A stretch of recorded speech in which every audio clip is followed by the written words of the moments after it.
middle-class family. We weren't filthy rich, not like multi-millionaires or anything, but we lived in a huge all-brick home with all the amenities. Mom wanted a tennis court, so Dad built her one.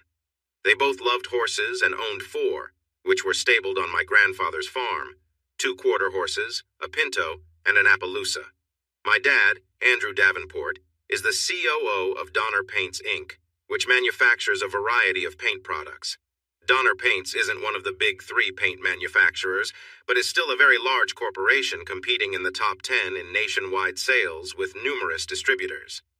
His annual salary was comfortably nestled in 6 figures, although I wouldn't learn what his actual salary was until I was much older.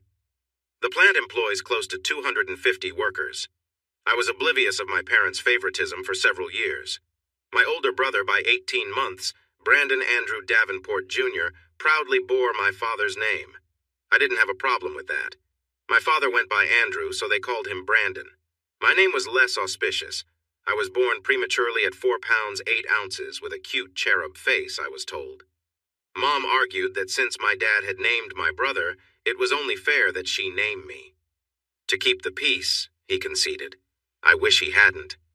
She named me after her mother and her grandmother, proudly saying that they were the 2 strongest women she knew. I'm Ashley Quinn Davenport and go by Quinn. At least Quinn is a unisex name. I'm not sure if a man has gone by Ashley since the Civil War. I remember seeing an Ashley as an important character in the movie Gone with the Wind and clung to that image to bolster my masculinity. By the time I was 4, Brandon's physical prominence was becoming glaringly apparent. He was stout, athletic, and very good-looking. I was diminutive comparatively, not only because I was younger. At my age, he had been a much more impressive specimen than me. Mom and Dad's partiality was obvious to us both.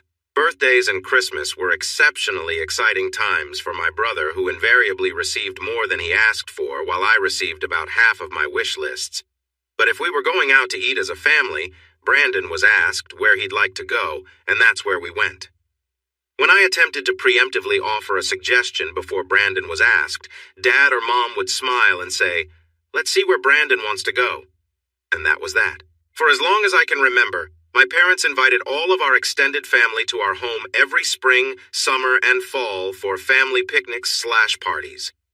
I loved to see all my cousins, aunts, and uncles, some of whom worked at the plant under my dad. But my favorite relative by far was my Grandpa Davenport. He seemed immune to the bias shown to Brandon and spent much of his time with me at these picnics. It felt immensely rewarding that, of my entire family, I had at least one person in my corner, albeit the oldest member perhaps, but Grandpa was the best. He always said he loved rooting for the underdog. Starting the summer I had turned 12, Mom and Dad told me that I was going to spend the summer with Grandpa. I loved my grandpa and all, but he lived on and worked a large 400-acre farm consisting of a variety of crops and animals. It was nice to visit for horseback riding and all, but after a while I'd soon be missing family activities, friends, and normal summertime fun. I wasn't given a choice, so I went. His farm was located in the country outside the city limits. Grandpa treated me like royalty. He catered to my every whim and made sure that I lacked for nothing. He let me drive his old beat-up farm truck anywhere I wanted on the farm, even though I was too young for a driver's license. The emergency brake hadn't worked for years. The cable was rusty. I once saw him press hard on it with both feet and it wouldn't budge. He said it didn't matter. After the first week, he introduced me to Juan Hernandez, who managed all the farmhands. I was slipped in with the other farmhands, doing whatever Juan asked me to do. Mostly I fed the pigs and other barnyard animals and mucked the stalls. The cattle were tended by others, being in a field a mile away from the barn. Juan was a nice enough man, but what I liked best was his daughter, Luisa Hernandez. She was 11, a year younger than me. She was the prettiest girl I had ever seen, so I tried to hang around her as much as I could.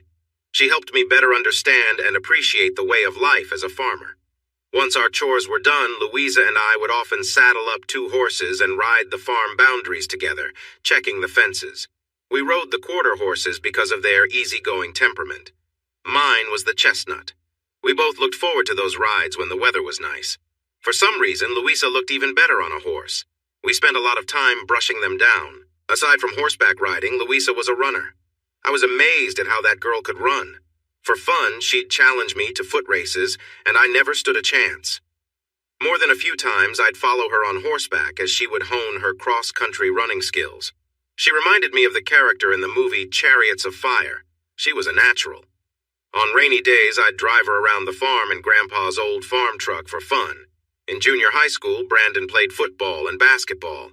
He had several growth spurts that put him at 6 feet by 8th grade. I had no interest in sports, but instead joined the chess club. Brandon was super popular, lettering in both sports. He mocked my chess trophy. I merely accepted that's what brothers do. What I lacked in physical prowess, I made up with wit and humor. I was quick with funny, self-deprecating remarks, and everyone seemed to enjoy my company.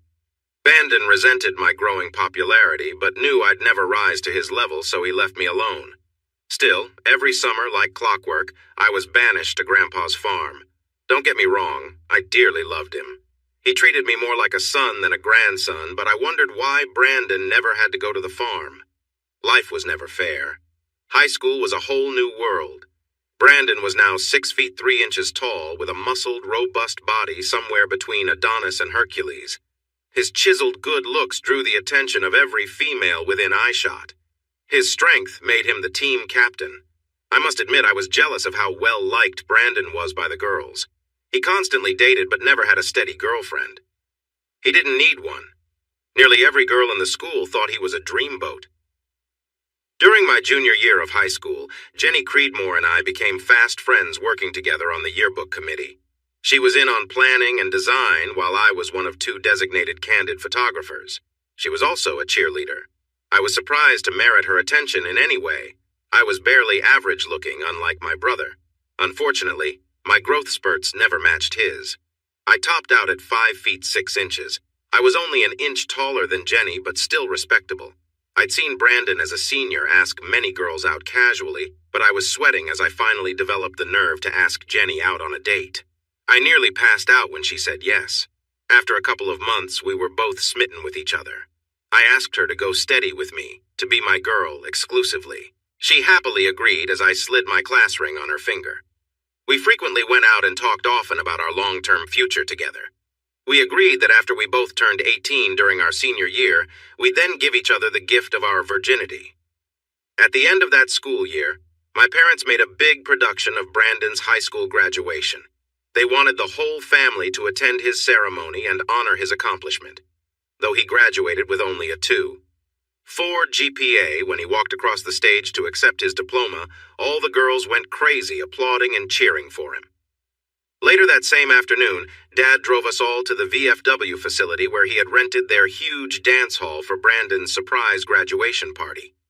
Every member of our large extended family was in attendance, along with about a dozen of Dad's close friends and co-workers from the plant. But what excited Brandon the most was the presence of 30 to 40 of his closest school chums, comprised mostly of girls. He was in 7th heaven. Dad had hired a live band for the event and had the entire celebration luxuriously catered with delectable food. Brandon received several congratulatory cards from those in attendance wishing him good luck for the future. Right after the evening buffet was served, Dad opened a garage door where everyone was herded outdoors. He proudly handed Brandon the keys to his graduation present and excitedly extolled its many features. It was a brand new Chevrolet Corvette Z06 with custom blue pearlescent paint. He touted it as the king of American performance cars. It sported 305-section Michelin Pilot Sport Cup 2R tires front and back. It had the optional carbon ceramic brake system and a 5.5-liter V8 670 GP engine with the quick shift, 8-speed dual-clutch transmission.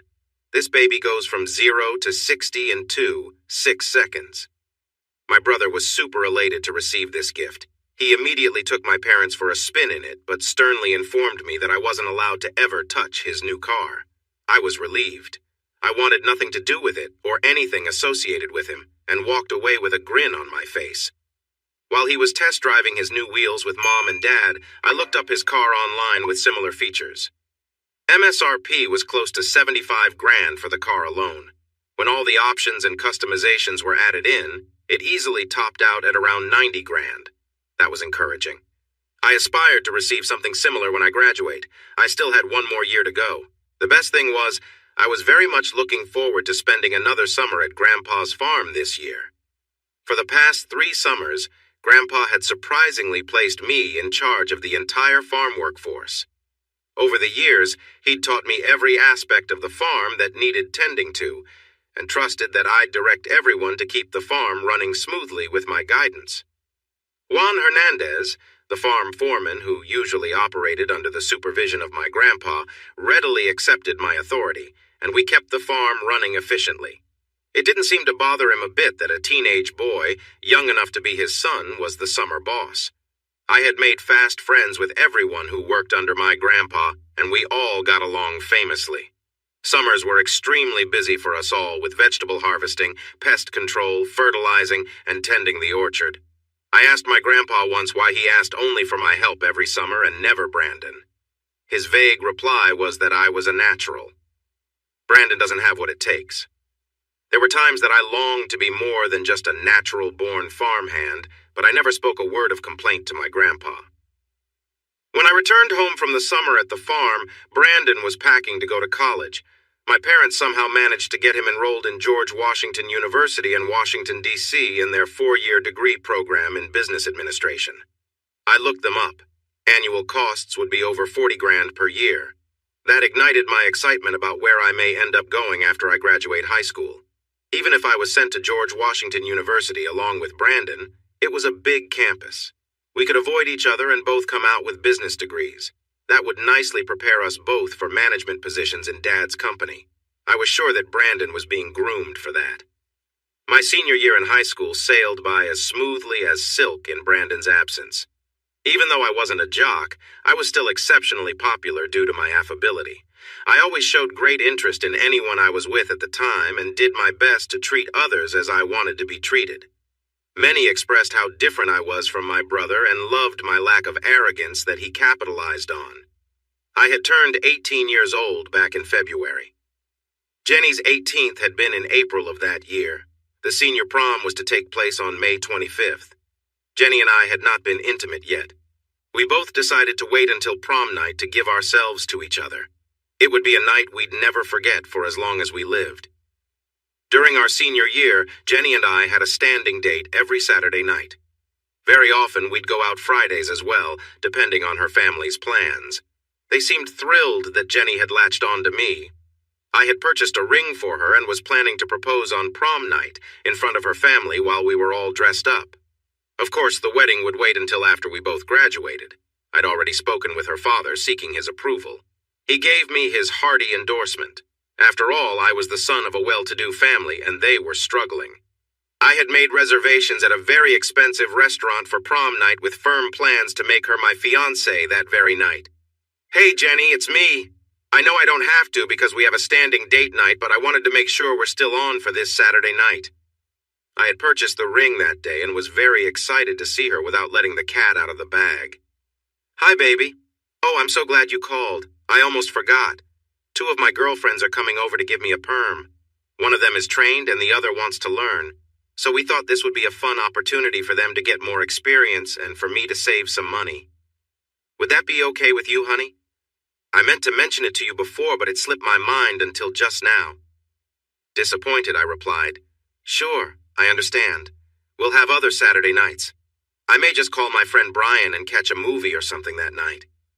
"Oh, thank you for understanding, baby. I promise I'll make it up to you on prom night. You have no idea how much I'm looking forward to being with you," she said, enthused. Saturday afternoon, I gave Brian a call. "What's up, man?" "Me? I never hear from you on Saturdays. What happened, Quinn? Is Jenny on death's door or something?" "Nah, she's getting her hair done tonight, so I was looking to see if you wanted to catch a movie or something tonight." "Can't tonight, Quinn. I promised April I'd take her to the Shakedown tonight. You know, that new teen dance club that opened a few weeks ago? It's an open house tonight. Everybody's going to be there. Hey, why don't you join us? You could bring your camera and get some awesome shots for the yearbook. I'll even let April dance with you a few times." "Yeah, I heard about that place. I suppose I could check it out. It might be fun at that. I'll meet you there. What time?" "I'm picking April up at 7:30, so 8? 8 it is. Thanks, Brian." I made sure my compact camera battery had a full charge with a clear memory chip. I imagined catching a few seniors doing some crazy antics. I found April and Brian's table in a corner of the room. The dance floor took up most of the floor space with tables scattered around the edges. All the good tables were already taken. Brian was right. A ton of our cohorts were there. Although no alcohol could be served, they had a great variety of other beverages. I bought drinks for the three of us. April and Brian shook their booties on the dance floor while I watched her purse. I scanned the room for potential candid shots and managed to take a few from my seat at the table. After they returned, Brian offered me a dance with April as he had promised. She was game, so off we went. I told her I wanted to move about the dance floor to see if I could catch any crazies acting up. As we approached the opposite wall, I saw a dark room with beads draping the entrance. "What's that over there?" I asked April. "I haven't been in there, but I heard it is a large coat room. Since it's warm out and no one brought any coats, I've heard that sometimes a couple sneaks back there to make out sometimes." She explained. "Well now, do tell. Hang on, let me start my camera recording video. I'll slip it through the beads and aim it all around the room. Who knows, this might be a great yearbook opportunity." I chuckled. The music was very loud with a heavy pulsating beat. You could set off firecrackers and not draw any attention. I sidled up next to the opening, slipped the camera through the beads, and let it adjust to the dimly lit room. Looking at the viewfinder window facing me, I found only one couple in the room. From outside the room, I couldn't make out who it was, but I aimed it at the couple and held it as steady as I could for about 60 seconds, then slowly retrieved the camera. I chuckled again as I returned with April to the dance floor. She asked who it was in there. I said I had no idea, but would check it later after we returned to our table. April sat down and took a few sips of her drink and revisited the hectic dance floor with Brian. They were having a lot of fun. Everyone was. This place was sure to be a big hit. There were more than a few college students in attendance as well. After quenching my thirst, I decided to check out the video I had captured in the makeout room, as I now called it. It wasn't clear at first, but as the light adjustment and focus features of my camera kicked in, I started viewing crystal clear video of the action going on. A guy was standing with his back to the camera, and a girl wearing a yellow dress was on her knees and appeared to be giving him a blowjob. She was completely into it. I heard him come loudly as he groaned above the din of the music. After he was spent, I saw him step to the side as he zipped his pants up. He looked familiar from the back. She looked familiar from the front. It was Jenny. Damn! Shit! What was worse is the guy she was with was my older brother, Brandon. Damn them both. My first thought was that I didn't even know Brandon was back home from college. His collegiate year must have ended before my high school year ended. My second thoughts were that I had dodged a bullet. The ring in my bedroom sock drawer was going back to the jeweler tomorrow. Jenny lied to me. She lied to me so she could go out on a date with my brother tonight. She thought I'd be at a movie, so they thought I'd never know. Before that revelation, my brother and I got along okay and tolerated each other. That ends right here, right now. I have nothing but hatred for him now. He knew very well that Jenny was my girl exclusively. I guess he wanted to find out how exclusive. I waited until April and Brian returned to the table. I was responsible for her purse. They could tell that I was visibly upset. "What is it, Quinn? You look like you lost your best friend," Brian questioned. "I did, and a brother to boot. Jenny's cheating on me with my brother, Brandon." "I can't believe she'd do that to you," April uttered. "Brandon's a big-time asshole, so there's no surprise there. But Jenny, I just can't believe it." "Take my word for it. They're in the makeout room right now," I assured. "What are you going to do?" they asked in unison. "What I should have done a long time ago. I'm sorry, I'll be lousy company tonight. I think I'll split. You two don't need me spoiling your night. Have a great time." Brian nodded. "Are you going to be okay, Quinn? I can take April home and be there for you in your hour of need," Brian offered. "Thanks, man. I appreciate that. You're a great friend. But you and April stay and have fun."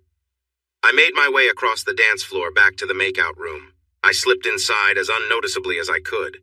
Brandon and Jenny were heavily making out again. This time his hand was up her dress, actively fingering her, perhaps to return her earlier favor. I walked up to Brandon with his back facing me. Jenny was so into kissing him that she didn't notice me until it was too late. I interlocked both of my hands and fingers together, making a huge fist of them. With all my might, I struck Brandon on the side of his head, knocking him down on the floor.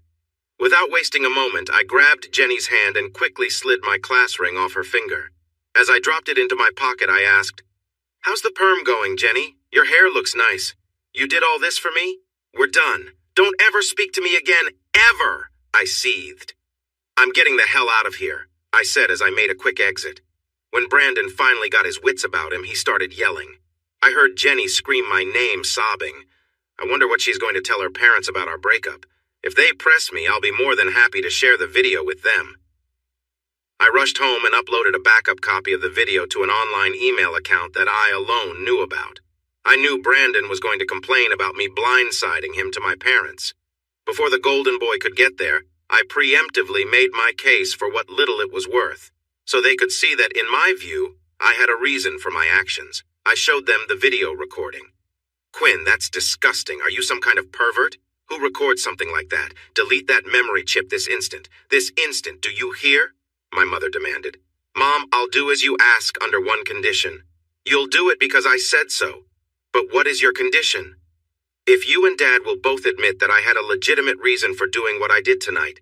I was going to ask her to marry me. Not anymore, I'm done with her. Think about it. If it was Brandon's girlfriend that I sexually seduced instead, would you agree that he would be justified to be just as angry with me?" They looked at each other. Then Dad contributed, "Look, son, we realize that this is a shock to your system. Jenny is a nice girl. Your mother and I agree, but she isn't the one for you. Maybe Brandon did you a favor by pointing out her character flaws. We'll talk to him when he comes in. I'll make sure he doesn't come after you for any retribution. Let's chalk this up to a big misunderstanding, okay?" That was as close to an apology by my parents for my brother's behavior as I was ever going to get. I removed the memory chip from my camera and handed it to my mom. "Here, Mom. You can delete it if you want to. If Jenny calls, I won't talk to her. Tell her anything you want. I guess you two and Brandon get everything you want again. I get shortchanged as usual. Tell Brandon he can have her all he wants from now on." Then I walked away to my room and shut my door. Mom and Dad remained silent, content that they had spared their golden boy the embarrassment of such an explicit recording. Brandon stormed in a while later, but true to their word for once in their lives, they prevented his recrimination. Jenny approached me in school the following Monday. "Quinn, I feel terrible about Saturday night. Please let me explain." "No, Jenny, I don't need any explanation, nor would I believe a word you say anyway. Please leave me alone. If you don't, you'll regret it. I'll see that your father finds out how you betrayed me." "I know that's a bluff. I don't believe you. Brandon told me the recording you made was destroyed."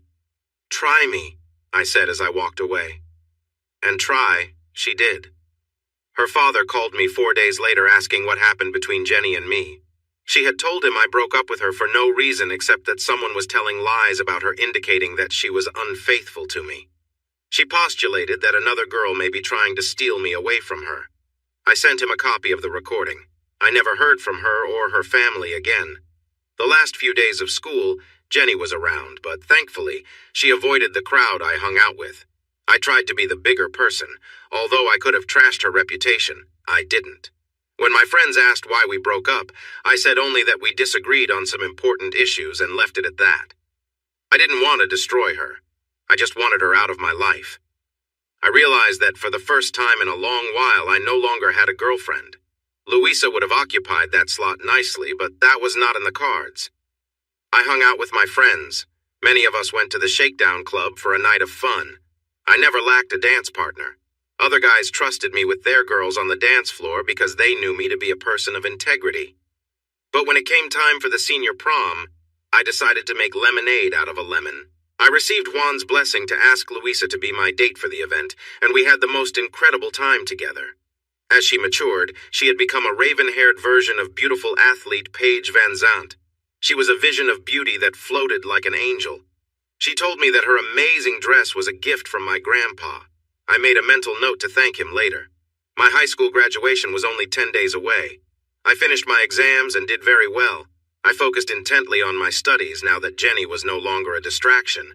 My parents noticed that I was not speaking to my brother but didn't make an issue of it. I would avoid both Brandon's smirks and running into any of Jenny's friends over the summer. What I most looked forward to over the summer was seeing my BFF again. Although I had always been the perfect gentleman around Louisa, her father, Juan, came to me soon after I arrived after he noticed that we were hanging out a lot more together than usual. "Quinn, you're a fine young man with a good heart. My Louisa is the same, a great girl with a good heart. I wish it was otherwise, but the two of you are from different worlds. You come from wealth. My Louisa comes from this farm life, and it will always be so. Your family would never allow the two of you to be together. You have shared with me many times how they run roughshod over you and control your life. It is my job to protect Louisa. I do not want her heart broken. She really cares for you, maybe even loves you. I need you to keep your distance so she doesn't hope for a future that will never be. Will you help me protect her?" As sad as those words were for me to hear, I realized that they had a ring of truth to them. I acknowledged Juan's wisdom and told him I would do my best to honor his wishes. Although Louisa and I both now realized that we would never be together, I made sure that she knew that I treasured her as my best friend. I never once asked her for sex. I respected her and her father far too much for that. Suddenly, I was hit with a ton of suspicion. Juan was right. My parents never fully embraced Jenny. Were they somehow complicit in Brandon's seduction of my girlfriend? That thought rankled me. Am I nothing more than a puppet? Mom and Dad urged me to stay in close contact with Brandon since we were brothers, but I had zero interest in doing that. As a result, they constantly updated me on everything that was going on with him. I feigned interest for their sake, but never offered comment. I realized that I should have expected it, but it still shocked me that my parents couldn't make it to my high school graduation. Brandon had returned to GWU for their graduation ceremonies. He was going to be a marshal carrying a flag leading groups of graduates at GWU's commencement to their seats, and they simply wouldn't miss that for the world. They nearly insisted that I skip my graduation and ask the school to mail me my diploma so that I could be there to support my brother. They relented after seeing my saddest puppy dog eyes and left me behind. I was shocked to see Grandpa and every one of the farm hands and families in attendance at my graduation ceremony. They all made me feel loved. Louisa asked me to point out Jenny, which I did. She glared at her until we left. Grandpa treated us all to my surprise graduation party at his farm. In addition to the farm workers, every single member of my extended family was there complete with children, except for Brandon and my parents.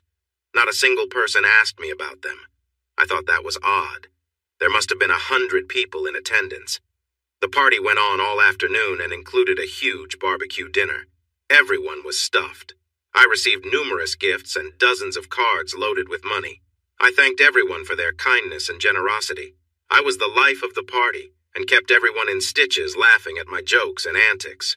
Perhaps I should consider a career in entertainment.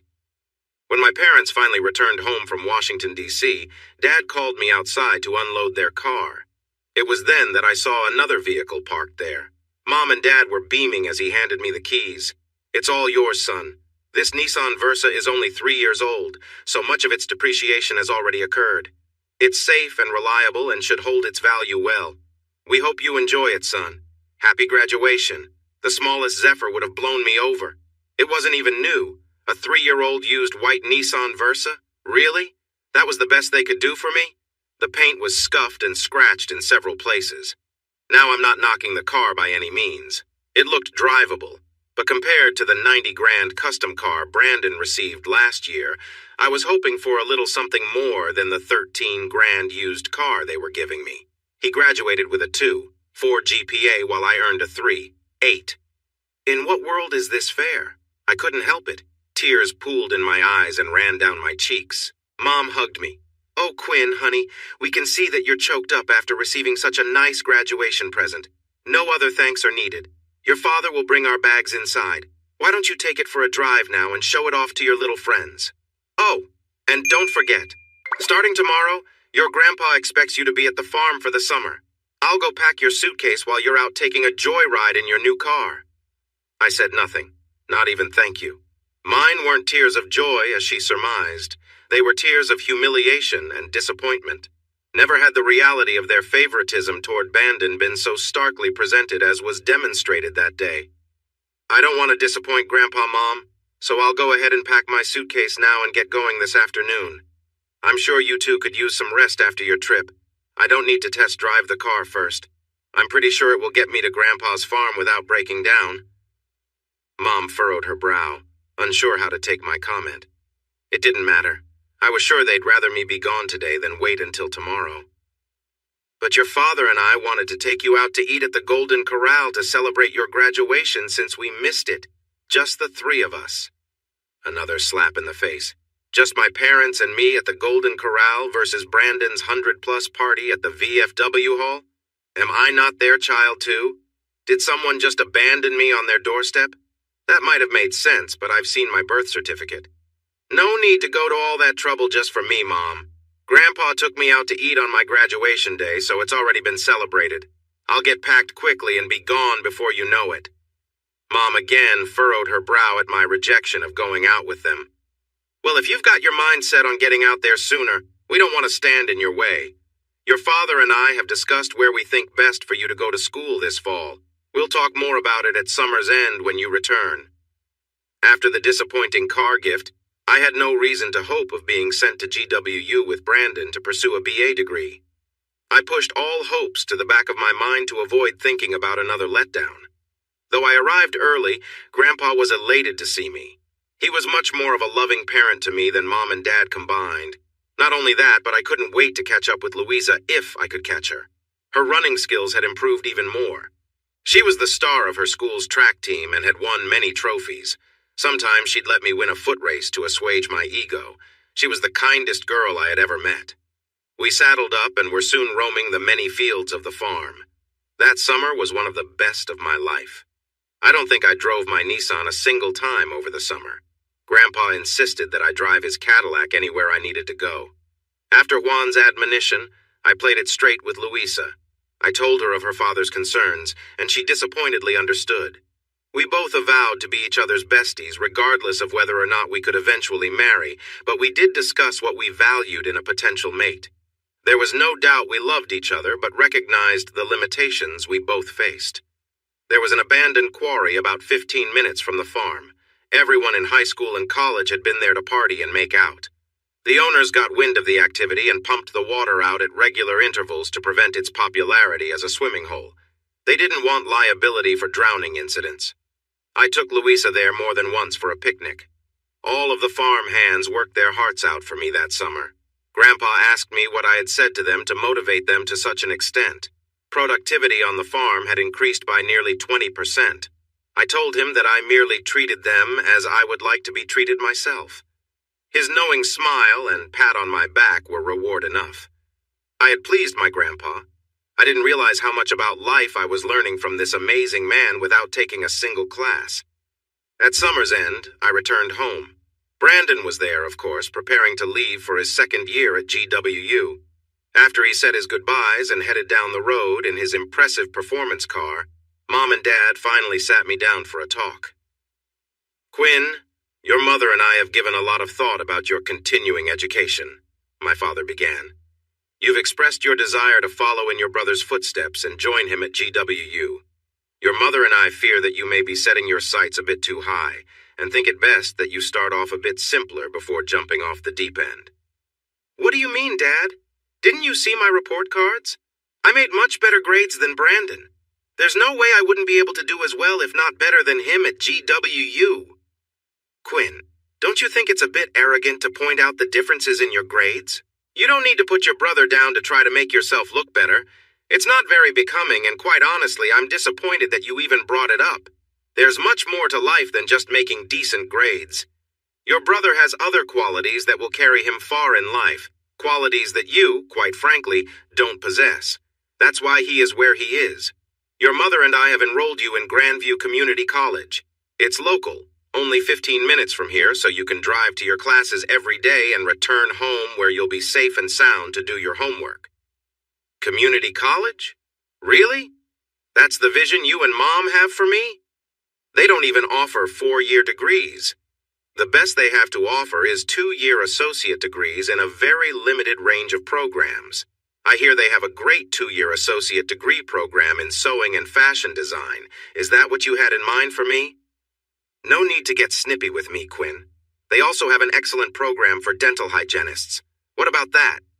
Teeth cleaning? Your lofty career aspirations are for me as for me to clean teeth? Don't knock the school, Quinn. They offer a great starter program toward becoming a nurse. So you're saying you're allowing me the choice in what kind of feminine classes I can take? Mom and Dad looked at each other before he continued. People from all walks of life take those courses, Quinn, not just women. Look, we want nothing but the best for you. We'd prefer that you look seriously at becoming a dental hygienist, or even a nurse if you believe you manage it. We've established an account with Grandview that will cover any courses of study you may be interested in for the full 2 years. Here's a brochure for you to review. You might be surprised once you see everything they have to offer. My head was spinning.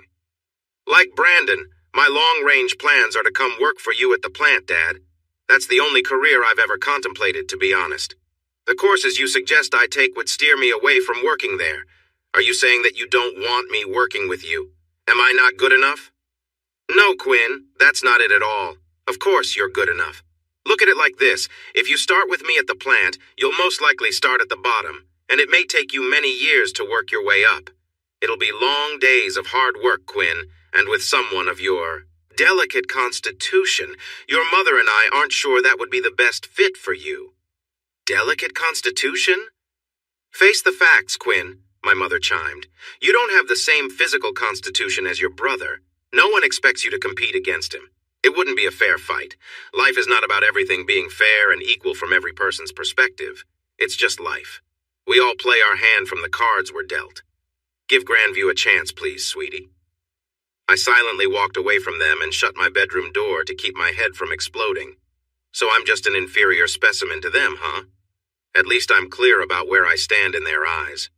I did look through the brochure to see if there was any program at all that might interest me. There wasn't, so I looked to their home page online for a comprehensive listing of all available courses. In their academic programs, they were offering a brand new course program for an associate degree in mechanical engineering technology, AS. I bet Dad didn't know about this one. I immediately signed up for the program online and saw that it was nearly full. This might be the only program offered where I might not be the only student not wearing a dress. I decided to not tell my parents what program I was taking. After all, I wouldn't want them worrying about my delicate constitution. I applied myself diligently to the coursework.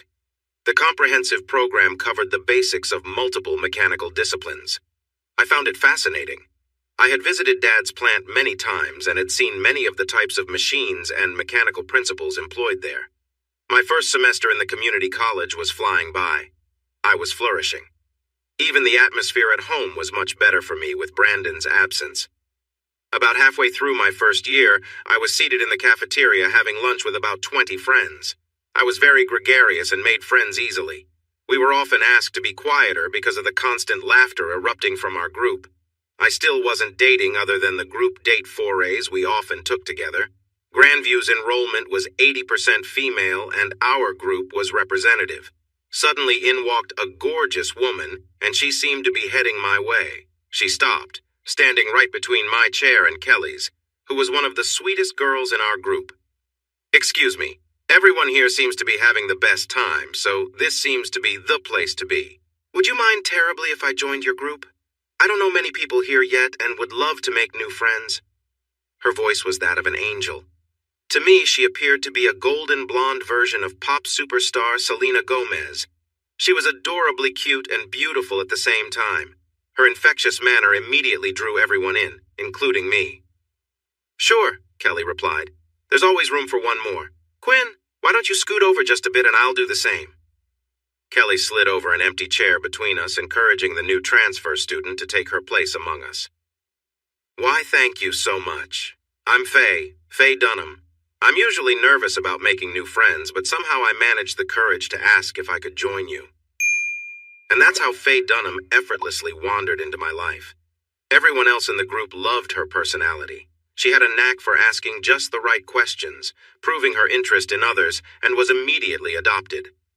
Even though Faye was enrolled in the dental hygienist program, she became ubiquitous after that first cafeteria meeting.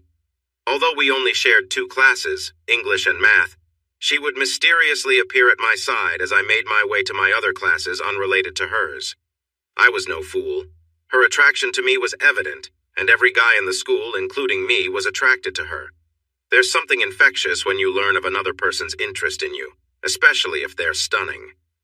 She joined our group dates for a couple of weeks, but always remained close by my side as if she was claiming me as part of her territory. She never acted jealous of me interacting with the other girls, but everyone could see that she wanted us to become an item.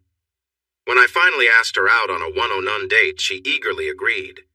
Everywhere we went, other guys' eyes followed her every move, and even a few hit on her in front of me, but she politely rebuffed their advances while leaving their egos still intact. Faye was the same height as me, 5 feet 6 inches, but never wore heels a single time. It was as if she instinctively considered my self-esteem as a man. There were many feminist ladies peppered throughout the campus that didn't share her view on traditional relationships. That never bothered Faye. She was always comfortable in her own skin, and what beautiful skin it was, too. At times I wondered why she showed such interest in me, but didn't want to look a gift horse in the mouth. My parents adored her. For some reason, the fact that she was not from money was not the issue it had been with Jenny. It was perplexing, but I long since abandoned any hope of ever figuring my parents out. I aced all of my exams and was on the dean's list the entire school year. When summer came, Grandpa, once again, requested my assistance.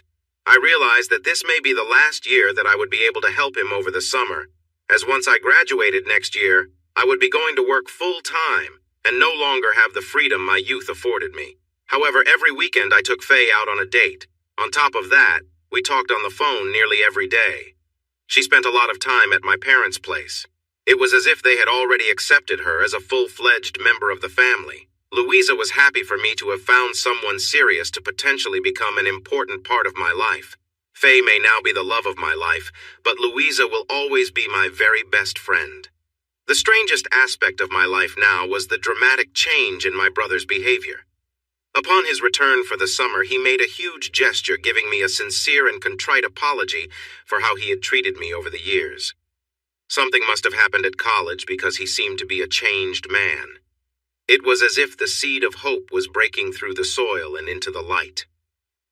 Faye and I double-dated with Brandon and his flavor of the week a few times. He was always congenial and respectful toward me. I looked for any signs that Faye developed eyes for him, but she remained focused totally on me. Brandon never made any inappropriate comments toward her either. He seemed to be a new man, and I was glad of it. Brian and April tied the knot that summer, and he asked me to be his groomsman. Faye went as my +1. Although I didn't ask, April offered that Jenny was going to an out-of-state university, so I didn't expect to run into her, nor did I care to. Let sleeping dogs lie. At summer's end, Brandon returned to GWU and me to GCC. We'd buried the hatchet. I looked forward to absorbing as much as I could glean from the coursework. I remained on the dean's list again throughout the year, and was inducted into the National Honor Society. Faye was my constant companion on campus every chance she could work it out. Between Christmas and New Year's, I popped the question, and she enthusiastically agreed to be my wife. We discovered that we were as sexually compatible as a couple could be. It was as if we were born to ring each other's bells. We agreed upon a mid-July wedding. When my graduation day rolled around, Brandon was still taking his exams, so he was unable to attend. But Mom and Dad, as well as Grandpa and his whole contingent, were there to cheer me on. I was tickled pink to have achieved that milestone.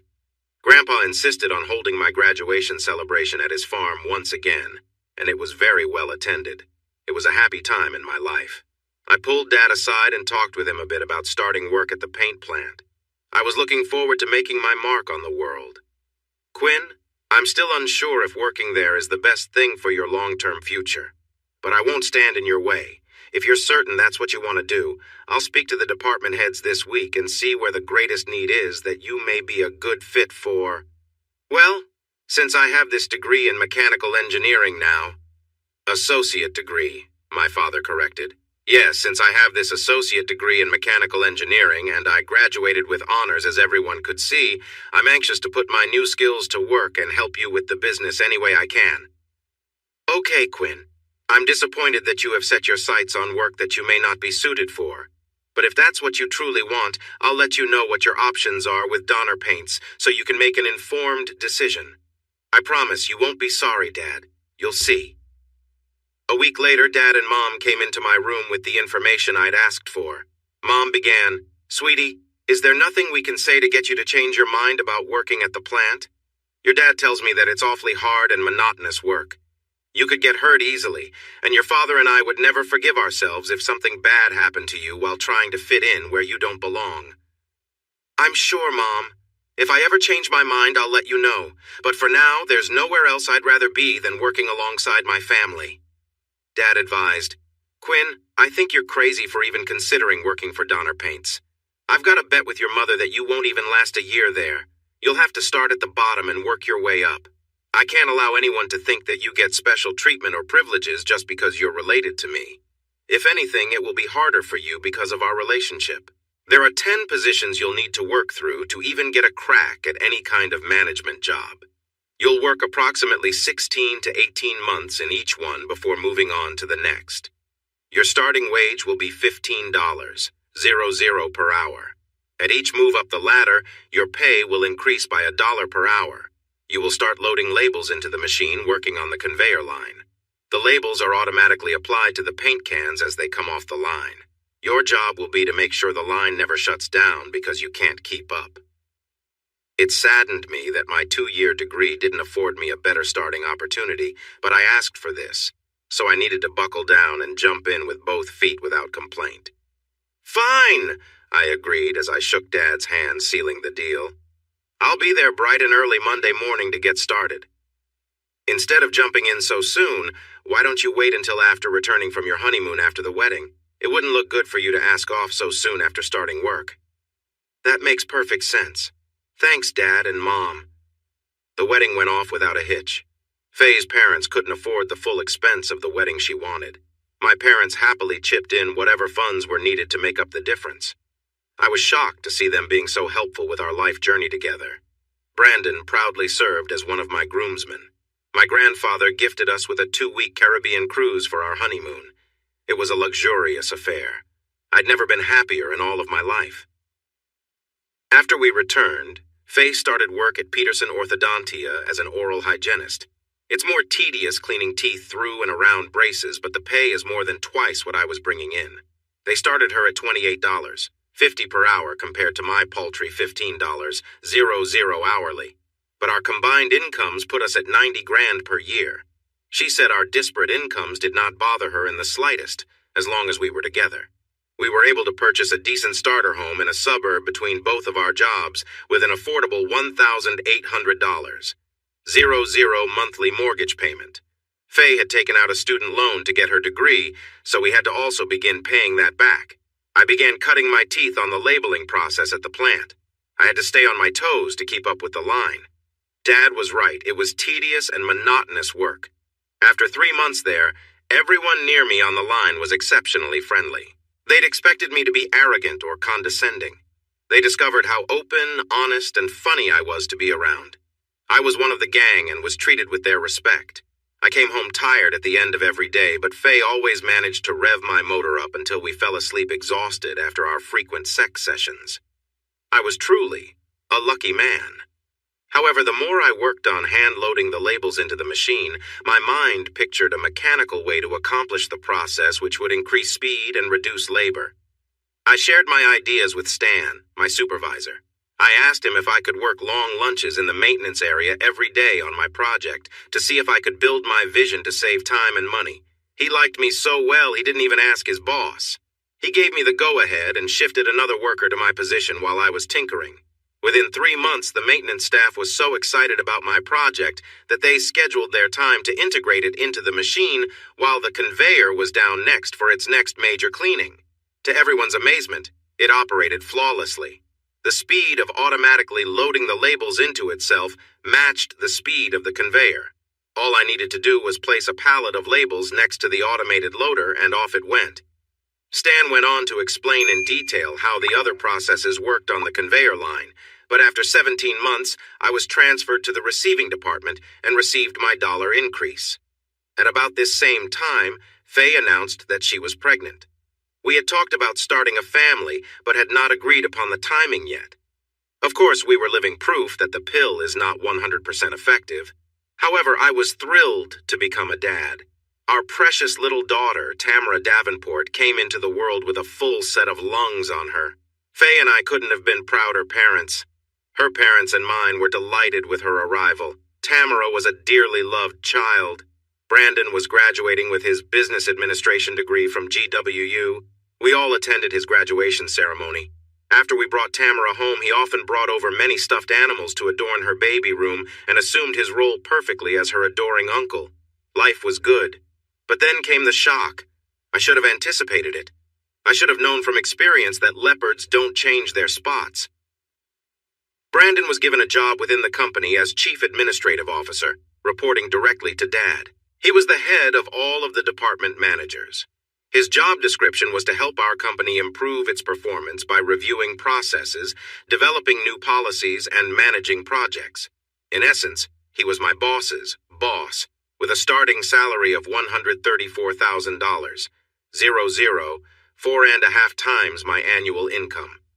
When I confronted Dad about the contrast between Brandon and me, he simply explained that Brandon's 4-year BA degree made him eligible for the upper management position.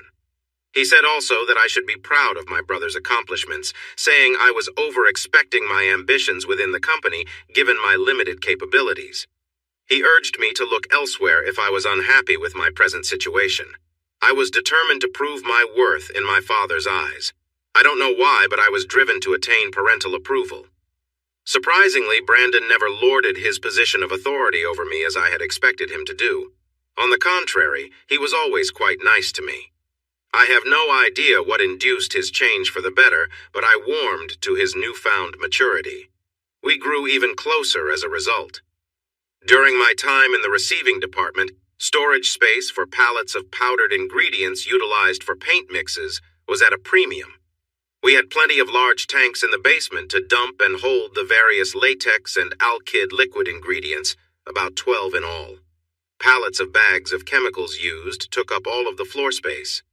After several months working in receiving, I convinced my boss to invest in a set of heavy-duty storage shelves, similar to those used in the big box stores but even heavier duty. He had a budget surplus, so I eventually convinced him to purchase and install them along a back wall. He soon saw the wisdom of my ways and convinced Brandon to spring for more of the shelving units. Doing so quadrupled our storage capacity and sped up production. Limitations of powdered products were no longer the controlling factor in the size of batches we could run. Again, productivity increased as a result. Next, I was moved to conveyor can loading and was now paid $17, 00 per hour. Along with 3 others, I hand-loaded the empty paint cans into the conveyor system to receive the paint product. As before, the light bulb came on in my head and I was permitted to explore the development of an automated loading system, similar in theory to my label loading modification. This was much more complicated than the label loader. It involved seeing eye robotics. I was allowed to build a prototype for the station I loaded. When it was installed, my boss had kittens over it and pleaded for the funds to build 3 more just like it. Product line efficiency was increased yet again. Faye told me how proud she was of my creative abilities. She made certain that I was well rewarded intimately every night. I was a happy camper. 18 months later, I was moved to line flushing and cleaning. After a batch of product was run, the lines had to be completely flushed and cleaned to ready them to deliver the next batch of a different paint product. It was a time-consuming process to prevent cross-contamination to ensure the highest purity and quality of the product. I asked my supervisor for permission to install a set of parallel distribution pipes. In this way, using 3-way changeover valves, the next batch of different product could be run immediately, while the contaminated lines were flushed and cleaned with the product line still running. It was a huge success. With 4 lines running simultaneously, the previous can loaders who were no longer needed shifted to line flushing on an almost continual basis. Production again was greatly improved. I loved my family life. Tamara was a handful as a toddler, but when she put her arms around my neck and told me that she loved her daddy, I melted into a puddle every time. My next position was in the filling station. I monitored and made adjustments to ensure that the correct quantities of paint were accurately delivered to each can. There wasn't a lot of improvement I could see in that department, but our production runs were now limited by our fill times. I suggested we add 4 more filling nozzles, which allowed the filling of 8 cans simultaneously instead of the original 4. Doing so on all 4 lines immensely sped up production yield for each day. Productivity rose yet again. As always, I loved working with each group and made fast friends at every station. Similar results were achieved in my positions in the mixing department, lab sample testing of raw materials and paint product quality, the maintenance department, and as a forklift operator in the shipping department. I was now earning $23.00 per hour, but over the same period, Faye's wages had also increased from $28.50 to $35.00 now. She was doing very well there and was still the primary breadwinner of our family. Tamara was now 13 years old and had me wrapped around her little finger. The only tiffs Faye and I had about money was the exorbitant amount she spent on clothing. Even though she wore scrubs over her clothes in the orthodontia office, she always purchased very expensive dresses and clothing to wear to work. She bought costly, sexy lingerie that I never saw her wear, but she just had to have. Some women have shoe fetishes. Faye's fetish was women's clothing. I couldn't counter her argument that since she earned more than me, she should be able to buy whatever she feels necessary to meet her perceived needs. That notwithstanding, she never left me with any unmet sexual needs. Some couples can get into a rut. We never seemed to do that. She was a tigress in bed. A year later, I was transferred to warehouse product distribution trucking, basically. Our plant was located within an older industrial development, and there was no room for expansion. Years ago, 3 additional large warehouse spaces had been purchased in different parts of the county, beyond city limits to avoid city property taxes. I was paid to train for and secure my commercial driver's license credentials. I would make daily runs back and forth between the plant shipping department and directed warehouse locations for the particular product I was ferrying. The paint products would then be redirected all over the country to our various vendors. We'd recently celebrated Tamara's 14th birthday, and she had a slumber party to celebrate it. Needless to say, with a house full of teenage girls, we received very little sleep that night. I had just completed a full load run from the plant to the warehouse and dropped off the trailer to be unloaded as their time permitted. I was on my way back to the plant without a trailer when the truck engine bogged down and quit on me. It refused to restart. It was an older model, and I believed it to be a transmission failure. My boss called a towing service to haul the truck to the service center that we normally use. He sent a runner to drive me back to the plant. Since it was nearly lunchtime and I had no truck to continue driving, he told me to take the remainder of the day off with pay. Not needing to be told twice, I jumped in my car and headed home, figuring I'd make myself a bite of lunch, relax, and wait for my girls to come home to me. Our modest home has no garage, but it does have a decent-sized carport. I was puzzled to see 2 vehicles in my driveway. One belonged to my wife and the other to my brother, Brandon. I thought that perhaps he was dropping something else off at the house for Tamara, because he was always dropping by to give her things. But in the middle of a weekday, I entered my home expecting to find them in my living room or kitchen, which were near the entrance, but found no one.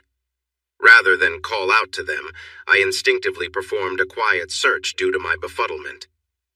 As I approached the master bedroom, I could hear the obvious sounds of intense orgasmic release from an enthusiastic amorous couple. The bedroom door was not quite closed. I could see in, but didn't think they could see me through the crack. My wife, Faye, and my brother were finishing up having sex in my bed.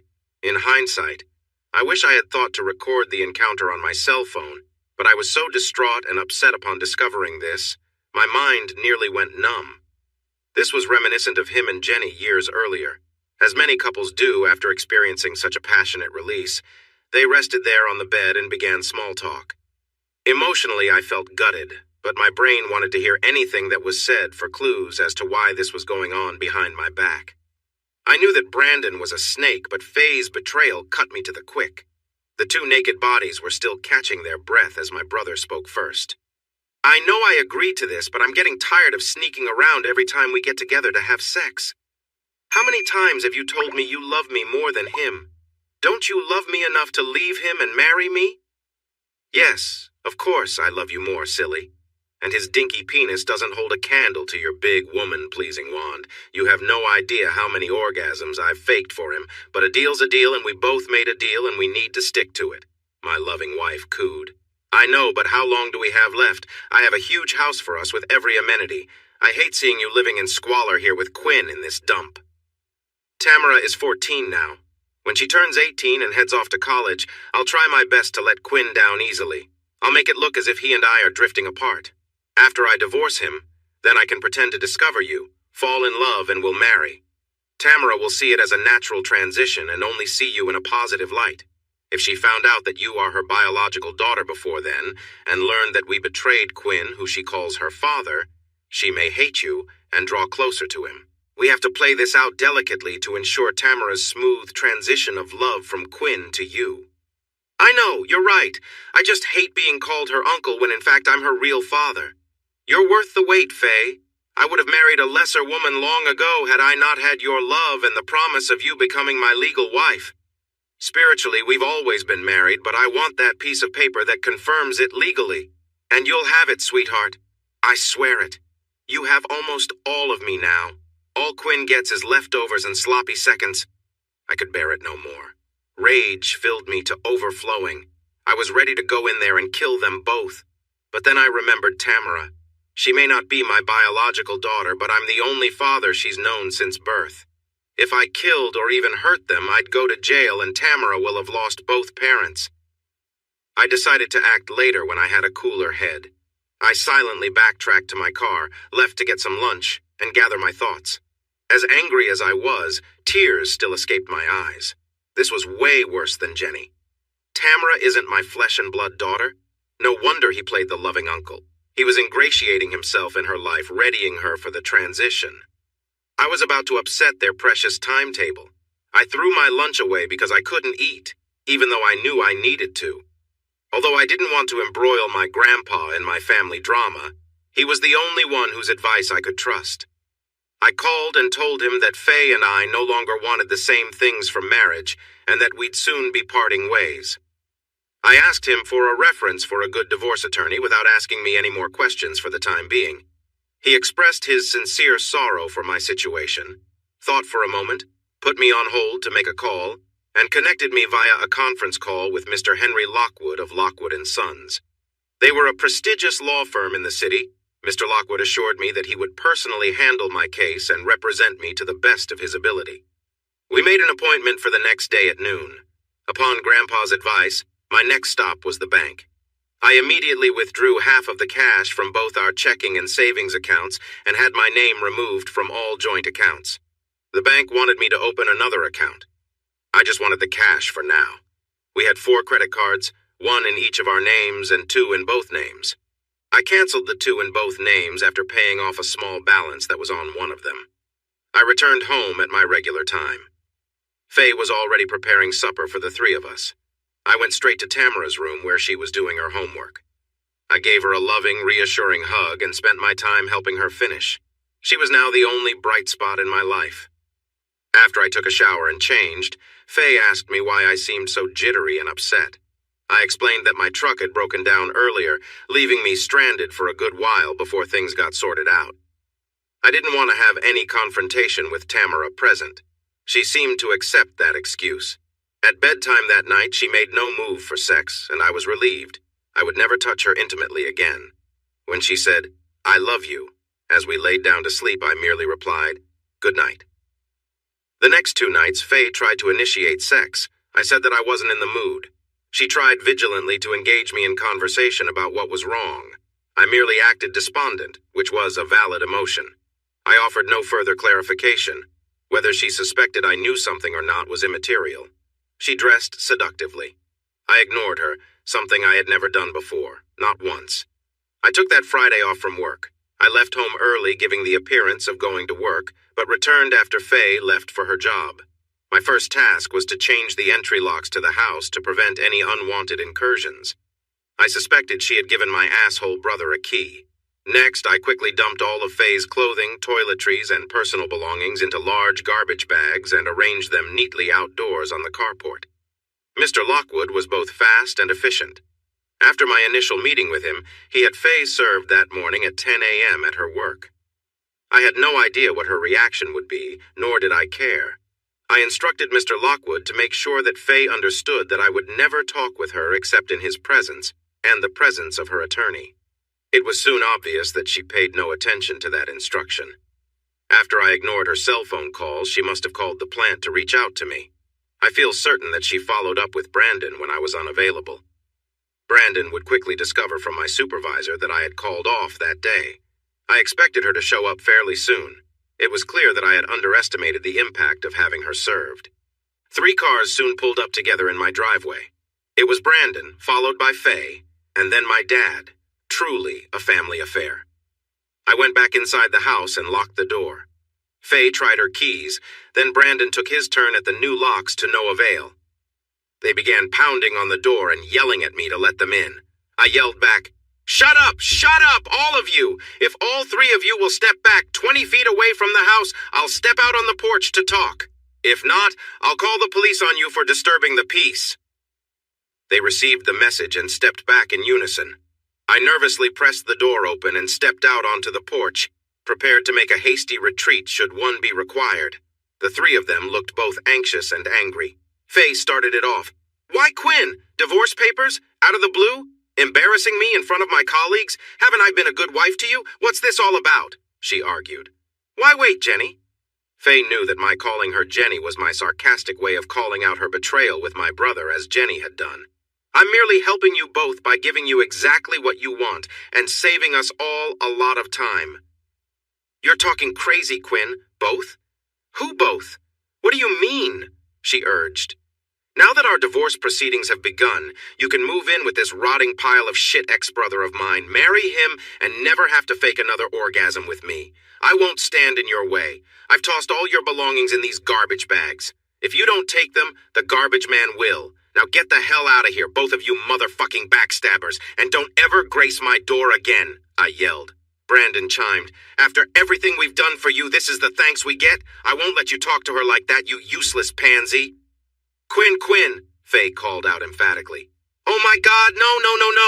I won't ever have to talk to either of you ever again as long as I never see either of your ugly faces for the rest of my life. Take your lying, backstabbing bitch whore with you, asshole. And Dad, please tell this sack of shit that he's forever dead to me. I'm not in the habit of talking to piles of shit. Both of you disgust me. I'll despise you both until the day I die," I seethed. I stepped back inside and locked the door. The 3 of them talked heatedly among themselves for about 5 minutes, endeavoring, I supposed, to figure out how I'd come to learn of my wife's and brother's treachery.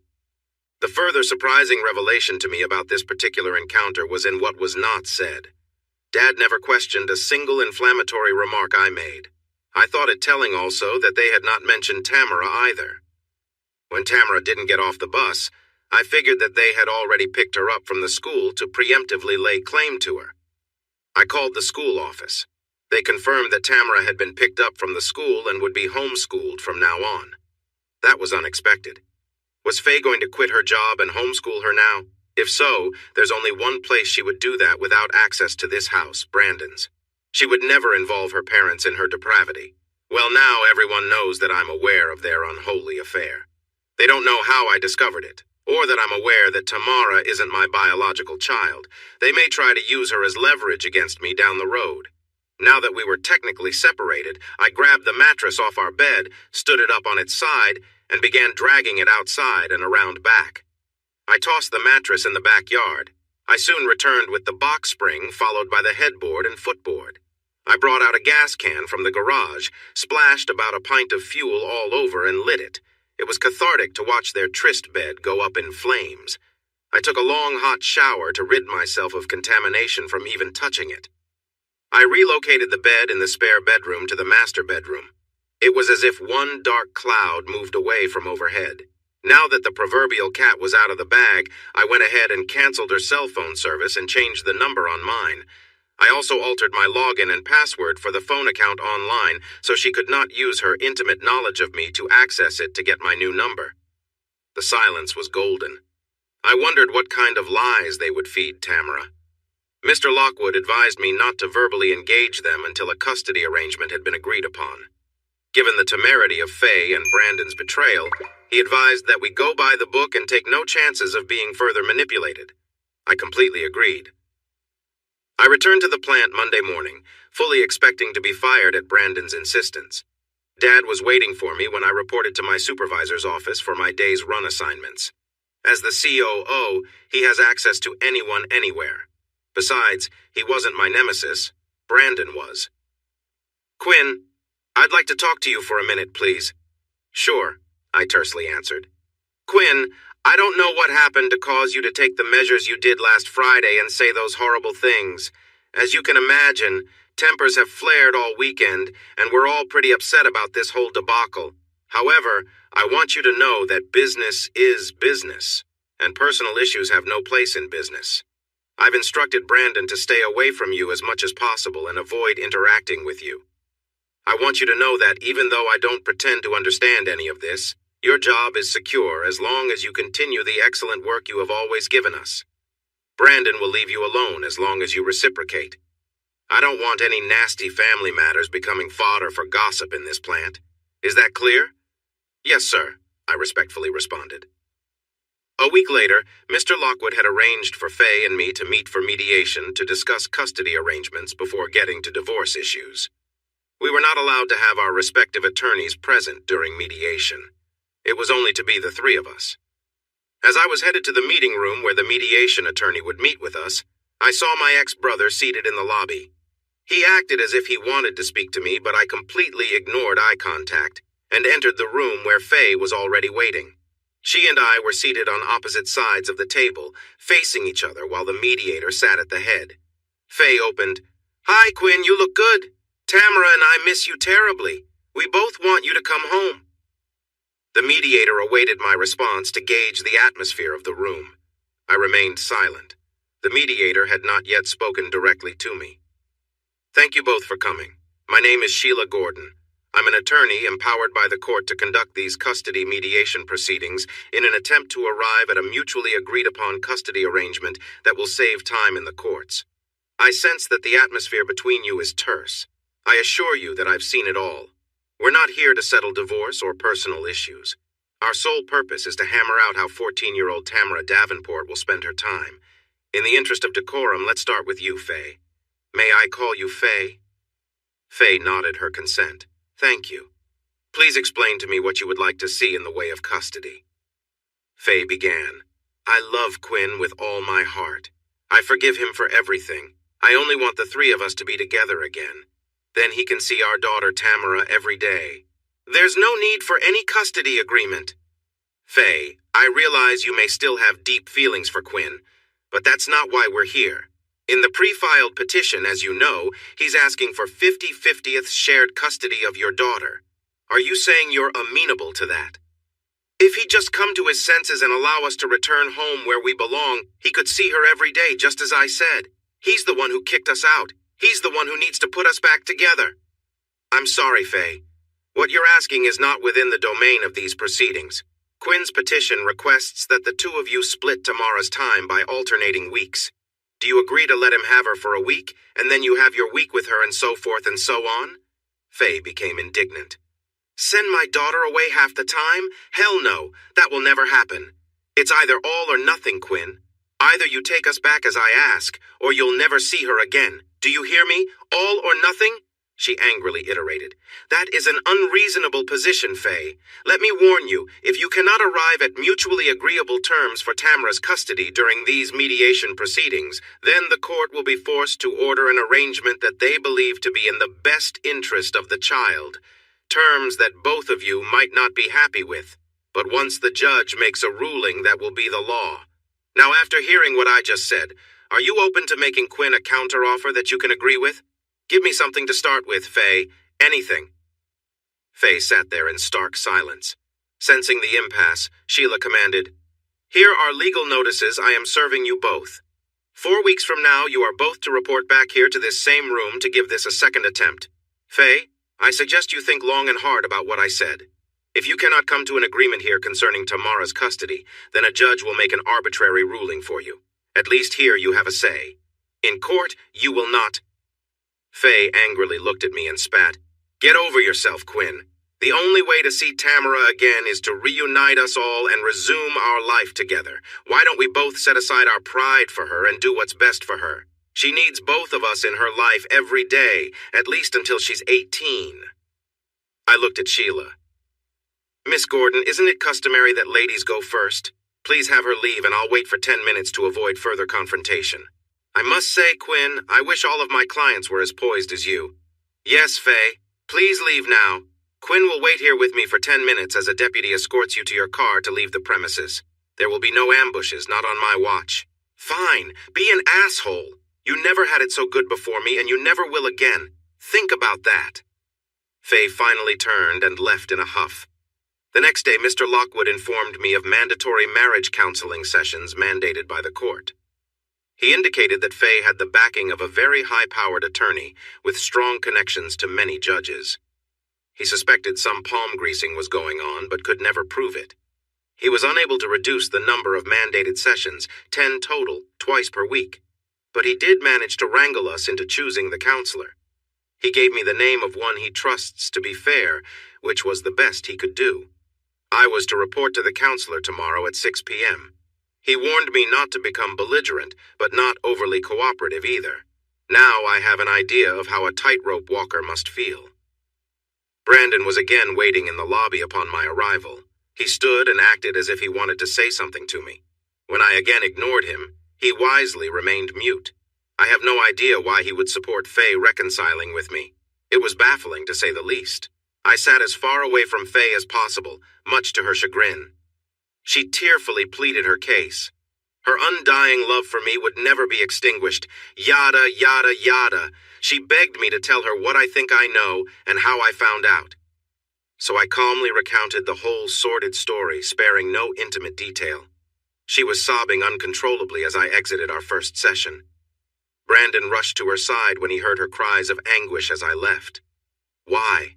Why in the world would my rejection pain her so much when she obviously loves the asshole more? Nothing she says or does makes any sense. In all of the subsequent counseling sessions, Faye demanded physical proof of my accusations. Aside from the fact that I was an eye-ear witness, she touted my lack of audio-video recorded evidence to support my purported accusations as mere jealous speculation, an overactive imagination, or even nightmares. When I suggested that Tamara be DNA tested to determine her biological parentage, she said I was crazy and only wanted to hurt our innocent child, making her a pawn by my unfounded allegations. Needless to say, neither of us made any headway, and the counseling sessions were an abject failure. With the counseling sessions behind us, my main focus returned to Tamara. Our second and third custody mediations fared no better. All 3 attempts to break Faye's blockade proved unsuccessful. She reiterated that she wanted the 3 of us back together. That was the only way she'd ever allow me to see my daughter again. For some reason, she believed I would buckle and live with her contemptible betrayal as a trade-off to be allowed to see Tamara regularly. I will never live with Faye again, no matter the cost. I have no idea why she still suggests reuniting. The only thing that made any sense at all was that she might be thinking reconciliation would be best for Tamara's benefit, certainly not Faye's or mine. Out of the blue, Faye handed me a manila envelope containing a legal quitclaim to her portion of the house and all furnishings, as well as all jointly held cash assets. She claimed it to be proof of her sincerity, hoping it would move me toward reconciliation. It did not. Finally, Sheila, our mediator, submitted her opinion to the judge on Davenport versus Davenport custody dispute. My attorney, Mr. Lockwood, submitted a brief on my behalf in tandem with Sheila's recommendation. Faye was ordered by the court to arrange to drop off Tamara at my home every other weekend as an interim measure until the docketed court case was decided by a judge for a permanent custody arrangement until Tamara turned 18. I was happy to have received even this small amount of time with her and looked forward to our first weekend together. He issued an additional edict ordering me to start paying child support in the amount of $400, $0 per month until the permanent custody order defined otherwise. Faye and I were ordered to provide verified phone numbers to each other through our attorneys for bidirectional communication concerning the child. The numbers were to be used for no other purpose. On Friday evening at 5:59 p.m., Brandon and Faye were in his car as they reluctantly dropped off a happy Tamara. I was waiting for her outside when she ran toward me and jumped into my arms, sobbing. I was just as happy to see her. I tightly squeezed and kissed the girl I had called my daughter for 14 years. I was thrilled to see that she had not yet been poisoned against me. I was happier than I had been for quite some time. I took her out to dinner at her favorite place to go. We had a nice meal and caught up on the goings-on in our lives. She explained that my mother had been driving to Brandon's home every weekday and homeschooling her for now. She said they were afraid I'd try to take her and run. I explained that I would never try to keep her from her mother. She said she knew that and tried to tell them, but they wouldn't listen. I explained how hard I had fought to have this limited time with her. She seemed pleased to know I still loved her with all my heart. We watched a DVD movie that night, munching on popcorn and candy to lighten the mood. After the movie, Tamara dropped an unanticipated bombshell request on me. "Daddy, before the judge worked out for me to be here with you this weekend, I had already made plans to have a pool party tomorrow at my new home. It was going to be an all-day affair. I had invited 12 friends from school, both girls and guys, for some fun around the pool, grilling steaks and burgers, and to let them see where I live now. I'm so happy I got to see you today, but would you be okay with letting me still have my party? I mean, if you say no, I guess I can call them all tonight and cancel if you won't let me. Mom says it's up to you." And there it was. I only get 4 days a month with my daughter, and Faye was already influencing Tamara to even cut back on that. It saddened me to see her being manipulated like this, totally oblivious to their machinations. "Sure, honey, if that's what you'd rather do. I was hoping to spend the day with you tomorrow, just you and me, but if you had already planned this in advance—" "Oh, thank you, Daddy, you're the best," she said as she hugged my neck. "I knew you'd understand. I'll call Mom to pick me up in the morning at 8. As expected, late Saturday night during her party, I received a call from Tamara. "Daddy, the party is still in full swing. We've been having a blast. I really don't want to leave them high and dry. We may swim until midnight. This pool is so cool at night with the fancy lights and all. Is it okay if I sleep here tonight rather than driving way over there in the middle of the night just to sleep?" "Sure, sweetheart, I understand. Have fun." And I ended the call without waiting to hear her gleeful response. I don't think she cared. Why do I always get my hopes up only to have them dashed time and time again? I must be a glutton for emotional punishment. 2 weeks later, a similar circumstance presented itself. Saturday morning, Tamara excitedly came to me. "Daddy, I know this is your weekend to have me and all but my best friend Alicia. You remember her well. She's invited a few of her very best friends over for a slumber party at her house tonight. Can I go, please, Daddy?" When I looked deeply into my daughter's eyes, I saw nothing in there that wanted to be with me. I saw only the excitement of a teenage girl wanting to be popular with others of her kind. Had I lost her already? "Sure, Tamara. If that's what you'd rather do, I'm sure that would be a lot more fun for you." Did she get the hint? Not on your life. "Oh, thank you, Daddy. You're the best." And she gleefully went her way, living on the phone until she was picked up. That was the last I saw of her that weekend. 2 weeks later, I was induced to abandon all hope. "It's good to see you again, Uncle Quinn. I hope you don't mind, but Mom and my real dad tell me that I need to start calling you by your correct title now, just to keep things in proper perspective." "I see. Told you, did they?" "Yes, Uncle Quinn. Isn't it exciting? I'll be living in that mansion from now on with my real dad who gives me everything I ever dreamed of having. My real dad's going to take me car shopping next week, even though I haven't even started taking driver's ed. Yet, isn't that awesome? I love you, Tamara, but do not ever call me Uncle Quinn again. If you can't bring yourself to call me Daddy any longer, then call me Sir or Hey You, but never Uncle. Got it?" I fumed. "Dad said you might be sensitive about that. I'll try not to say it again, but Dad and Mom really insisted that I do. Let me know if it's too much to ask. I don't want to place an unbearable burden on you," I said sarcastically. She felt the sting of my response and just walked away. A few minutes later, I overheard her talking on her phone. Her door was cracked, so I stood near the opening to hear what I could.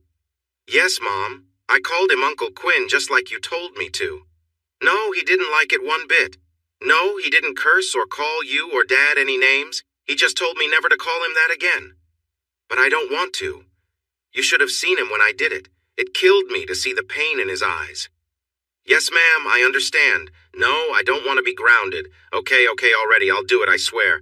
I'll call him Uncle Quinn every time I speak to him. But you promise? Really promise? You'll take me and Alicia shopping at the mall and I can have anything I want? Okay, Mom. I'll do it. I walked away in silence as tears washed down my cheeks. The only ray of sunshine I had left in the world had been taken from me. They bought her. I'd hoped that she knew better than to fall for what they were doing. I could never compete with his money. Tamara, my only child, was lost to me. They won. I give up. I had made spaghetti for supper. It was her favorite of what few dishes I had learned to cook. We pretty much ate in silence, but I knew it was coming. She was intentionally holding off speaking so she wouldn't have to say it again. Uncle Quinn, is it okay if I go shopping with Mom on Sunday morning? She wants to take me and Alicia on a shopping spree at the mall. I'm really looking forward to it. She said she will come to pick me up in my real dad's new car. It's awesome. Wait until you see it, she said excitedly. I'll think about it, Miss Davenport. I'll give it some thought as I clean up the kitchen. I'll be happy to help clean up, Uncle Quinn. No thanks, Miss Davenport, I again tersely said. She walked away sadly, having just heard me call her Miss Davenport twice. I don't think she liked it either. After I completed a painstakingly thorough cleaning of the kitchen, I made some firm decisions. I went to her room. She looked up at me with concern in her eyes. Come with me, I have a surprise for you. A surprise for me, Uncle Quinn? What kind of surprise? Let's go for a ride, Miss Davenport, and you'll see. We jumped in my car and headed out. Neither of us said a single word during the drive. I think she wanted to avoid calling me Uncle again, nor did she wish me to refer to her as Miss. After a 20-minute drive, we arrived at our destination. But this is my real dad's house, where Mom and I live now. Why are we here, Uncle Quinn? Because I don't want to stand in the way of your joy and happiness. I know you are looking forward to going shopping with your mom so much. I thought I'd give you the present of more time with her. I hope you have a wonderful weekend of blissful shopping, Tamara. Never forget, I love you, I said as I kissed her forehead. Now go on, go get an early start on your shopping. Her expression vacillated between a smile and a frown. She was clearly confused. She walked bewildered to the house, looking back at me occasionally. No one was aware that she was coming. I watched and waited until I saw her safely enter the ostentatious house. Brandon stepped outside and looked over at me as I drove off. Faye called my cell phone within 2 minutes. I turned my phone off. There was nothing more to be said. She had what she wanted, and I had my plan. Since I no longer had any reason to stick around and be humiliated on an ongoing basis, I planned to permanently remove myself from the circumstances of my discomfiture. On my way home from dropping Tamara off, I picked up a large number of heavy-duty storage boxes and began packing. Most importantly, I collected those few belongings, keepsakes, clothes, and toiletries that would serve my needs for a good while. I packed them all into a single box. Everything else that I may eventually decide to revisit at some time in the future, I packed up and sealed in carefully packaged boxes. It took me the entire weekend to go through everything that had any meaning to me, which included packing all of Tamara's belongings that remained at the house into 4 large boxes and setting them aside. Monday morning, I turned my phone back on and deleted all texts and calls from all family members without reading or listening to them. Nothing could be said to cause me to change my mind, and I didn't want to endure any more drama. While I was making my first truck run to a warehouse, I called Kendra, a realtor that I knew. She attended GCC with me and was part of my cluster of friends when we were there. She was surprised to hear from me. I told her that I wanted my home sold, lock, stock, and barrel in under 2 weeks. She claimed that would be impossible. I then reminded her that I had seen countless ads and posters from investors looking to pay cash for houses sight unseen, offering quick turnarounds. She said that was a viable option, but one that would yield the lowest return.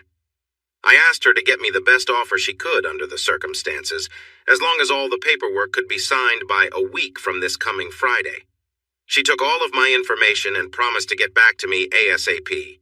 She came by that night, signed me as her client, and picked up a spare key. She said she already had several irons in the fire. Over lunch, I surfed the web looking for the lowest-cost storage facility within reasonable driving distance. I located one about 20 miles away, priced 25% lower than the others I had researched. I stopped by on my way home and rented a space there as small as I felt would accommodate everything I might need to store. I could always upgrade if needed. Not knowing what the weather would be like, I reserved a decent-sized U-Haul truck for Friday evening. Wednesday afternoon, my stomach began churning when I saw Dad waiting for me at the plant as I was turning in my transfer vouchers at the end of my workday. I didn't want to allow anything to disrupt my planned departure. "Hi, Quinn. How was your day?" he asked without really caring. "Good. I moved a lot of product today, just dotting the I's and crossing the T's, finishing my paperwork so I can get paid," I said flatly. "Great. I've heard nothing but good reports about you. Look, the reason I'm here is that you aren't answering your phone or responding to any texts. You've been dodging your family, Quinn. Is something going on that we should know about? We're all worried sick about you." We both knew that he didn't want any personal family business openly discussed where ubiquitous ears could start a gossip chain. I admit that I've not felt like interacting much with anyone, just work, eat, and sleep. That's my life now. "Well, I hope your outlook changes for the better on Sunday." "Why? What's happening on Sunday?" I feigned interest. "We're having the entire family over for another backyard shindig on Sunday. Everybody wants you to be there. You've always had a great time at these things. It starts at 2 p.m., and we won't take no for an answer. If Brandon and Faye plan to be there, you'll have to. I refuse to be in the same area with them." "I wish you wouldn't be that way, Quinn. But your mother and I figure that seeing them so soon would be too raw emotionally for you right now. That's why we've asked them not to come this time. They talked about taking Tamara to a theme park Sunday. Now that you know that, we expect you to be there, okay? Everyone in the family wants to see you. Don't disappoint me. It starts at 2 p.m., but you're welcome to show up earlier if you wish." I thought that it might be good to see everyone again before flying the coop. If the asshole and slut won't be there, then it might be a good experience after all. "Sure, Dad, I'll be there Sunday at 2 o'clock. On Friday, using my hand truck, I moved everything I wanted to the storage unit and locked it up. Quite a few items were remaining that I donated to charitable organizations as long as they picked them up. As far as my family members are concerned, everything seemed normal with me. After returning the rental truck, I checked my email. I had filled out a dozen online job applications for a trucking job. I have plenty of experience, all the credentials, and the desire to be away from all the drama that was sure to follow. 3 serious offers were inquiring when I could start. I informed all 3 companies that I could start Monday a week. The house was nearly empty. I didn't bother doing any painting or cleanup. It was being sold as is. I slept on an air mattress as I made the final preparations for my exit. I didn't expect to hear from anyone until Tamara's next scheduled visit. I collected our wedding album and every picture we had in the house, and during the evenings, I went through each one, cutting every one of my images completely out of them. I held on to 3 of my favorite pictures of Tamara and placed all of the reviewed and edited pictures in with Tamara's belongings. I didn't want to leave behind any targets with my face for them to spit on or play darts with. I called Grandpa to see if he would be at the family gathering on Sunday. He said he was unable to go this time because he had already arranged to look at some livestock he was considering adding to the farm. He would be gone for 3 days to attend the auction. I understood and didn't expect any problems since the 2 traders would be out of the picture. Mom hugged me forever when I arrived. When I tried to shake Dad's hand, he pulled me into a bear hug and patted my back. They both seemed sincerely happy that I was there. I joined the group and reconnected with other family and friends. The caterer had done an excellent job providing a banquet complete with all the trimmings. Mom and Dad made a big show of sandwiching me between them at the table as if I was some kind of prodigal son. After the meal, I excused myself to the restroom. Of course, I knew where it was, having grown up in that house. It was when I exited the bathroom that I was met with an unexpected shock. Dad and Brandon were waiting out of sight just outside the door. They both grabbed me. My struggle against them was fruitless. I was diminutive compared to them. I might not escape their clutches, but I could certainly make noise. The moment I began yelling, Faye quickly stretched a strip of duct tape tightly across my mouth to silence me. Apparently, she had anticipated my objection. Mom injected, "Be careful not to cover his nose. We don't want any harm to come to him." I was frog-marched to my old bedroom. No one outside would be able to hear anything said in that room. It was too distant. A DJ had already started playing music for the backyard festivities. I'm sure many were already dancing and enjoying the venue and would never miss us. As my dad strong-armed me, search him thoroughly, Faye, and I do mean thoroughly. Make certain that he has no recording devices of any kind nor an active cell phone. As thoroughly as Faye was intimately exploring my body under my clothes with her hands, I almost thought we were going to have sex. He has nothing but his cell phone, and I just turned it off. He's clean, she confirmed. I noticed a heavy-duty solid oak kitchen chair positioned in the open area of the bedroom. I was unceremoniously shoved into it. As Dad and Brandon held me securely, Faye duct-taped my wrists and ankles as they were tightly pressed against the wood frame. When I had been rendered immobile, they all stepped away and looked me over. They could tell that I was not happy. Mom took charge of my ambushed abduction. Quinn, honey, I'm sorry we had to take these measures to talk to you, but you gave us no other choice. We probably have more questions than you do, but one thing is certain. You're going to hear us out and listen to everything we have to say to you. You'll be free to go after we've all said that needs to be said, but it's time you heard the whole truth. Perhaps then, you'll view things differently than you do now. None of us are ready to give up on you, no matter what you think. Every person in this room loves you more than you can imagine, and that includes Brandon and Faye. Now, what I need to know from you before getting started with what must be said is, do you plan to yell and scream at us if we take the tape off your mouth? If you can contain your anger and talk with us calmly, this will go much more easily for you. Do you promise to be good and remain calm and respectful at all times if Faye removes the tape? I reluctantly nodded my head. I figured I might manage to calmly and serenely tell the four of them to go to hell rather than be subjected to a completely one-sided conversation. Excellent, Quinn. I knew you could be reasoned with. As Faye takes the tape off, remember, if you raise your voice a single time, she will silence you once again, and you will remain that way until we're done here. Understood? I nodded again. I had expected Brandon and Faye's betrayal to continue, but I was shocked that Mom and Dad would be willing participants in this intervention if they chose to think of it that way. I decided not to speak until I had something important to convey. Calling them all disparaging names doesn't qualify as important at this moment. They looked at me expectantly. Dad, you lied to me. You lied and said that neither of them would be here. Is that what I'm here for? More lies and deceit? Mom became the spokesperson for the group. Quinn, yes, we admit that we misrepresented the truth to you. You would not have come knowing that either of them would be here. You need to hear some things other than your own misguided interpretation of events. You've refused every attempt we've made to talk to you, so we were forced to make these unfortunate arrangements to compel you to hear the truth. Whose truth, Mrs. Davenport? The backstabbing slut's truth? My asshole ex-brother's truth? Or yours and Dad's truth? You're all in cahoots together against me, 4 against 1. What about my truth, Mrs. Davenport? Does my truth count for nothing?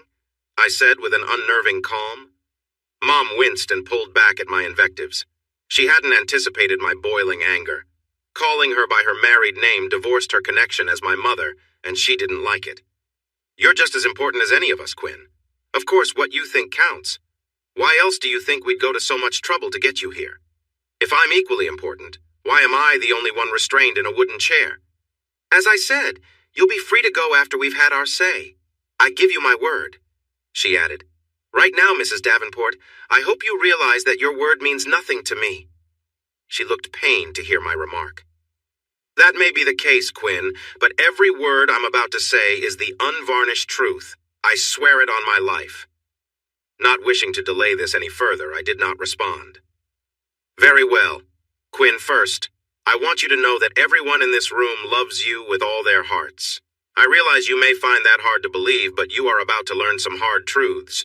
Truths that you may not want to hear. Truths I never wanted you to know, but truths you now need to know to help put things in proper perspective. Here goes. You were born prematurely with low birth weight. Shortly after you were born, you were diagnosed with cryptorchidism. We had no clue what that was, but we are very familiar with it now. Cryptorchidism is the medical term for an undescended testicle. In your case, it was both. Yours were shown to be fairly high up inside you. The doctors suggested we wait a couple of months to let you gain some weight and strength, but also to see if one or both of your testicles would descend naturally. They didn't. Reluctantly, we gave permission for you to have corrective surgery to put everything where it belonged. We never told you of this because we had no clue at the time about your other situation. While the doctors were inside you to correct your gonad placements, they discovered a small remnant of an ovary that had not fully formed. Although they successfully relocated your testicles, we were told that they were not fully formed either. The doctors explained that this may result in you having a very small penis after puberty. We also learned that you may be sterile as a result and may experience gender dysphoria or gender confusion as you aged. They were unable to tell us which gender you might gravitate toward naturally as you aged. This was shocking news to me. I was stunned. Why was I never told of this? Why did you or Dad never say anything about it? I'm getting to that, Quinn. Your father always wanted a boy. That's why he gave Brandon his name. I, in turn, always wanted a girl. In essence, we felt the doctors were telling us that you could go either way.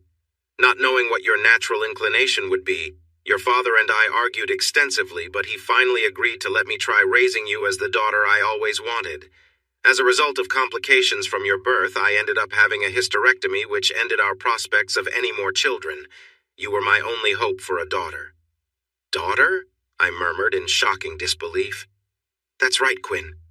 You may not recall the memories of your early years as my daughter. Your name fits perfectly with the narrative. We have always avoided the use of the words son or daughter with you after you chose the role of male for yourself. But in the beginning, you were the daughter I always wanted. I happily dressed you in the cutest dresses and feminine baby gowns. You were the most adorable daughter I could imagine. When you were being potty trained, we encouraged you not to soil your big girl panties. Vague, repressed memories began to trickle their way to the surface in my mind. You seemed to love your new panties, and I reveled at your acceptance. We purchased many Barbie dolls, Ken dolls, and tons of Barbie accessories that were left lying around the house. You and I played with them often during that time. Barbie and Ken dolls are sitting on that shelf over there here in your room to this very day. But you always told me they were decorative and I wasn't allowed to throw them away. I wanted them to remain as a reminder in case you ever gravitated back to that side of yourself. You were such a joy back then, proudly wearing dresses everywhere we went, up until you were 5 years old. It was then I made the biggest mistake of my life. I was in a hurry one evening and for the first time put you and Brandon in the tub together for your baths. It was the very first time that he had ever seen you stark naked. You both ran around the house together in nothing but your underwear for hours on end for several years, but he never questioned his sister wearing panties while he wore little boy briefs. However, in the bathtub that day, when he saw you had the same boy parts as he did, then he began to ask everyone, especially you, why you dressed as a little girl and he, a boy. Brandon was relentless and told everyone around that you were the same as him, but you wore girls' dresses anyway. Your father tried to stop him. He punished your brother multiple times to get him to quit. Brandon rubbed his ass with his hand. It still stings to this day, he chuckled. Anyway, the damage had been done. You suddenly rejected everything feminine. You had the most beautiful long hair I'd ever seen on a child. You took a pair of scissors and nearly skinned your head bald to get rid of it. It killed me to see your long, beautiful locks gone. I'd dress you in panties and a dress, and you'd strip and run around the house naked instead. You demanded boy clothes like your brother.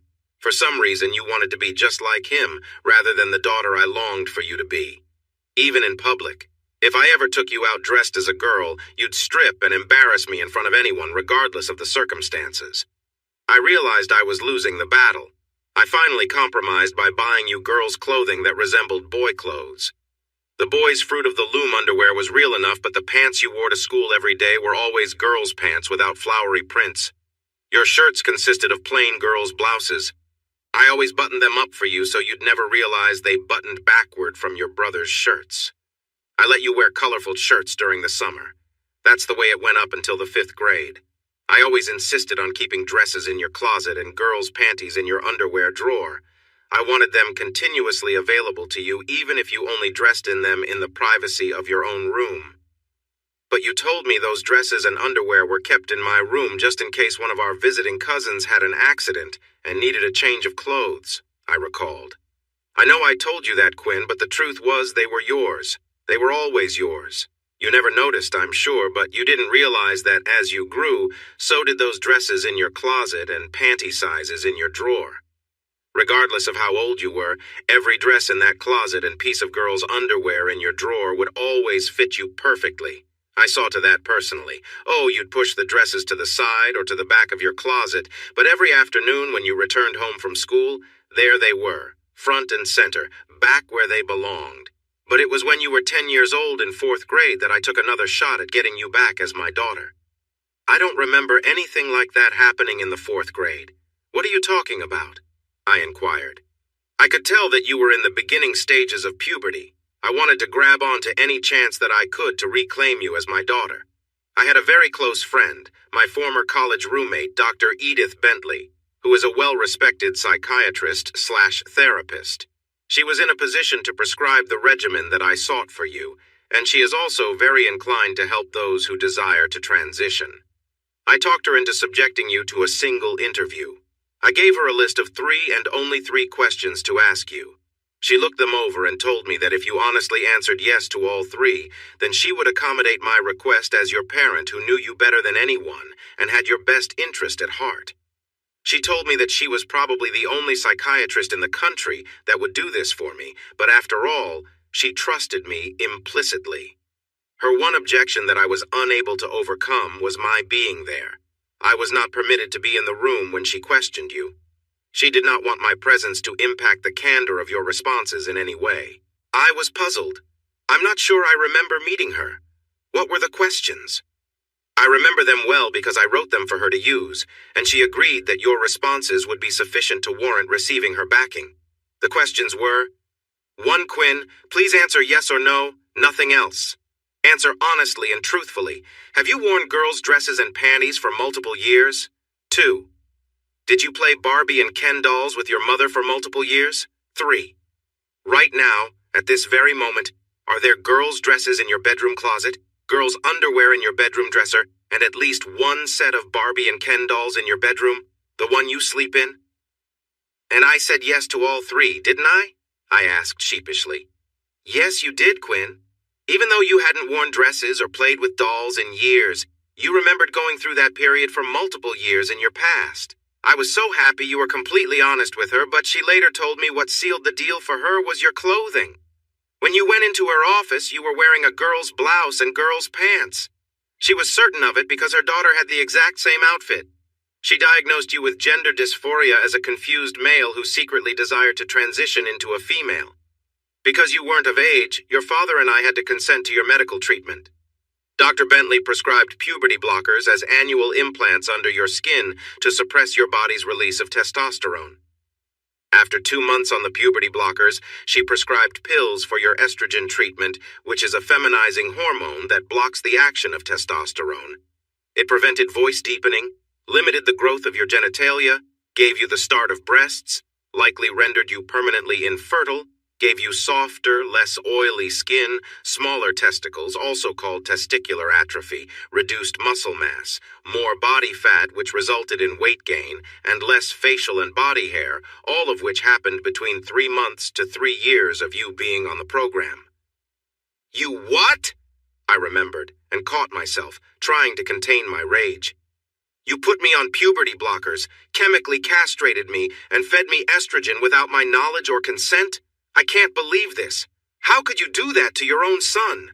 I never saw shithead Brandon get any makeovers. Why me? Why didn't you ever talk to me or tell me? Why was this all done behind my back? Does every member of my family hate me that much? You've got it all wrong, Quinn. Nothing could be further from the truth. You are loved beyond measure. Don't you see? Everything we did was out of pure love for you in hopes of you becoming all that you were meant to be. We were merely trying to help jumpstart the process. If Brandon hadn't screwed everything up, you'd be outside in the backyard now with all of the family, happily living your role as our daughter with a wonderful life ahead of you. But despite everything we tried to do to help you, you fought us at every turn. By the middle of your junior high school years, we finally gave up on the treatments or surgical considerations. All they seemed to do, besides the obvious physical changes, was make you irritable and temperamental. Mrs. Davenport, I'm sure you meant well and had nothing but the best motivation for everything you did. I hated every moment of it, but all that's in the past. How in the world does any of this have anything to do with my backstabbing slut wife and asshole ex-brother? I wish you would stop calling them horrible names, Quinn. It's not very becoming, and it doesn't accomplish a thing. I don't want to have to ask Faye to silence you again, nor do I think it would be helpful. I understand, Mrs. Davenport. Please accept my apology. Faye and Brandon are nothing less than the purest disciples of the Bible. I bet they walk on water every day.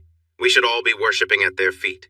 Please continue to regale the myriad of ways they have improved my life, I said with dripping sarcasm. Your sardonic wit, though intended to cut, is closer to the truth than you think, Quinn. There's even more that you don't yet know. I'm sorry. What you're about to learn may hurt the most, my concerned mother continued. I couldn't imagine how anything else could hurt me worse than everything I now knew. All I know is that I wanted to get out of this place as soon as possible. I realized that talking with them only slows things down. Just get it over with, whatever it is, I appealed. Sweetie, I know that you didn't want to meet with your beautiful wife, Faye, or your brother Brandon anytime soon, but we figured that it would be best for you in the long run if we just ripped the Band-Aid off in one go. Once you hear the rest, you'll understand. Again, I say, Quinn, everyone in this room loves you more than you could ever know. By the time you finished junior high school, I had given up on the prospect of you embracing your role as my daughter. Your recalcitrance was relentless, so our focus turned to help you achieve happiness as the male you seemed determined to become. We felt we had to look out for you even more as the fairer of our two children. You had no idea that you had taken puberty blockers or estrogen supplements for years. You thought I was giving you vitamins every day. You may have had the mindset of a male, but you had most of the body of a female. Mom continued, it was too late to turn you back physically. We had to work with what you had become. We strove to protect you and encourage you to be mindful of your delicate condition, the condition of which you were emotionally unaware. When you reached high school and began dating Jenny, we thought she was a nice girl, but we were unsure if we could control her. After numerous conversations your father and I had with her over the time you dated her, we concluded that she was too much of a wild card to become your wife. She might have caused you more harm than good. Then, when we became aware of your imminent proposal, we knew we had to do something to make you set her aside. That's where Brandon came in. We asked him to seduce her. Our plan was to have her fall in love with him and break up with you herself, but it was a stroke of luck that you caught them when you did. When you caught them at that club, that wasn't the first time they were together, but it was the first time you caught them. Your brother truly liked and respected Jenny, but he loved you more, and seduced her as we asked, solely for your long-term benefit. Of course, he dropped her right after you broke it off with her. I sat there stoically and silently. A tear ran down my cheek as I realized how deep and pervasive all of my family had repeatedly betrayed me. Jenny, I truly loved that girl. They set her up to ruin her for me simply because she was on my side and not theirs. After you graduated, we sent you to Grandview Community College in hopes of you adopting a career more suitable to your inferior male body than working at the plant. We tried our best to steer you into a feminine career that we knew you could handle. We allowed you to take engineering courses against our better judgment. We wanted, above all, for you to be happy, Quinn. In hindsight, had you listened to us and gone with the dental hygiene program, you'd be making the same or more than your wife does instead of her becoming the primary breadwinner. You refused to listen to reason, so we allowed you to work at the plant. As you can see, that hasn't taken you very far in a career even after all these years. During the summer after you graduated high school, while you were at your grandpa's farm, your brother met and dated Faye. We fell in love with her quickly after he brought her here for us to meet. It was then that we had a brainstorm. What if you met her innocently through GCC, fell in love, married, had a child with her, and lived many happy years as a man and wife? Faye and your brother had already fallen in love before you ever met her, but they both could appreciate the bigger picture. Brandon felt so guilty for robbing me of my daughter. He was willing to make nearly any sacrifice for you, to make it up to us both. He decided he'd share Faye with you and let you live your dream as a male. You never would have landed a beauty like her, but we made that happen for you. You were sterile, so you never could have fathered a child, so your brother stepped in and gave you a baby to call your own. Yes, they were in love. They still are. They have been very discreet with their numerous trysts. You were never supposed to discover what was happening behind the scenes. Faye told her employer that she had disabling migraine headaches at fairly regular intervals. She applied for FMLA leave so that she could fake migraines, call into work, take half-days off, never get fired for it, and meet her lover Brandon as often as he could arrange to be away from the plant. After nearly a year and a half into your marriage, it became obvious that you were unable to make a baby, so Brandon stopped using condoms. That's when Tamara came into your life. The look on your face the first time you held your daughter made us all realize it was worth everything we had done to achieve your happiness. More tears ran down my face as I realized that my entire pathetic existence had been carefully mapped out by puppet masters. Quinn, you may wonder why Faye agreed to do this. We offered her $1 million to get her to persuade you to marry her, then another $1 million to successfully pass off Tamara as your child, followed by a third $1 million to remain married to you until Tamara turned 18 and became an adult. Faye could then divorce you with our blessing and marry Brandon. Tamara would then always be your daughter. Then Faye would have $3 million banked waiting for her the day Tamara turned 18. We wanted you to have a wife you knew loved you and wanted to be with you no matter what deficiencies you may have as a man. During her marriage to you, her role was to ensure that you were the happiest husband alive. Her only stipulation was to always be able to be with Brandon every time it was feasible for them to come together, which averaged 3 times a week. However, she couldn't help but fall head over heels in love with you after living with you intimately every day.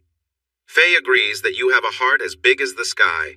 She is completely committed to you in every way as your wife, but she also loves Brandon, perhaps a bit more because she belonged to him first, and he is the one who put a baby in her. Don't you see? All 4 of us did everything for you, Quinn, out of pure love. Mom took a big breath after rendering my pathetic life story. It all boils down to this, Quinn. The way we see it right now, you have 3 options. Number 1 is to forgive and forget.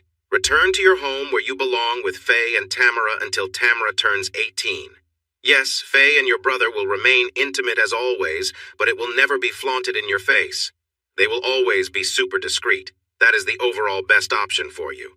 Option number 2 is to move back home here with me and your father. You can become the daughter you were always meant to be. If you look inside your closet this very moment, you'll still find dresses that will fit you perfectly, and ladies' undies in your drawer to make you look exquisite. Just think, we could all go shopping together and buy all the nice things that ladies such as yourself like to have. If you choose this option, you will never have to work another day of your life. You will be taken care of in every way, living here with us. When your father and I pass on, we will leave you this house, paid for, as well as enough funds to last you to a ripe old age. Option number 2 is my personal favorite, she giggled. Then there's option number 3. None of the 4 of us wants that for you, Quinn. If you insist on divorcing Faye, the 3 of us will help her fight tooth and nail for full custody of Tamara. She'll let you keep your puny little house to live in abject misery for the rest of your life, cut off from all of us as your lifelines. None of us will support you in any other way. If you end up in poverty, so be it. It would be a result of the life you chose for yourself. You'd have no one to blame for your misery but you. Well, that's pretty much it in a nutshell. Does anyone else have anything to add? Mom asked. Faye spoke first. Every word she said is 100% true, Quinn. I love you with deep, true, undying love. Tamara and I miss you terribly. We want to be a family with you again. I'm sure this has been a lot for you to absorb in one sitting, but we had to perform this intervention to help you see the love all around you. Please choose the first option, and let us come back where we belong so we can all be a happy family again, as we were before you exploded everything. Brandon jumped in. That's right, Quinn. No hard feelings? I still feel bad about screwing up Mom's chances of having you as her daughter.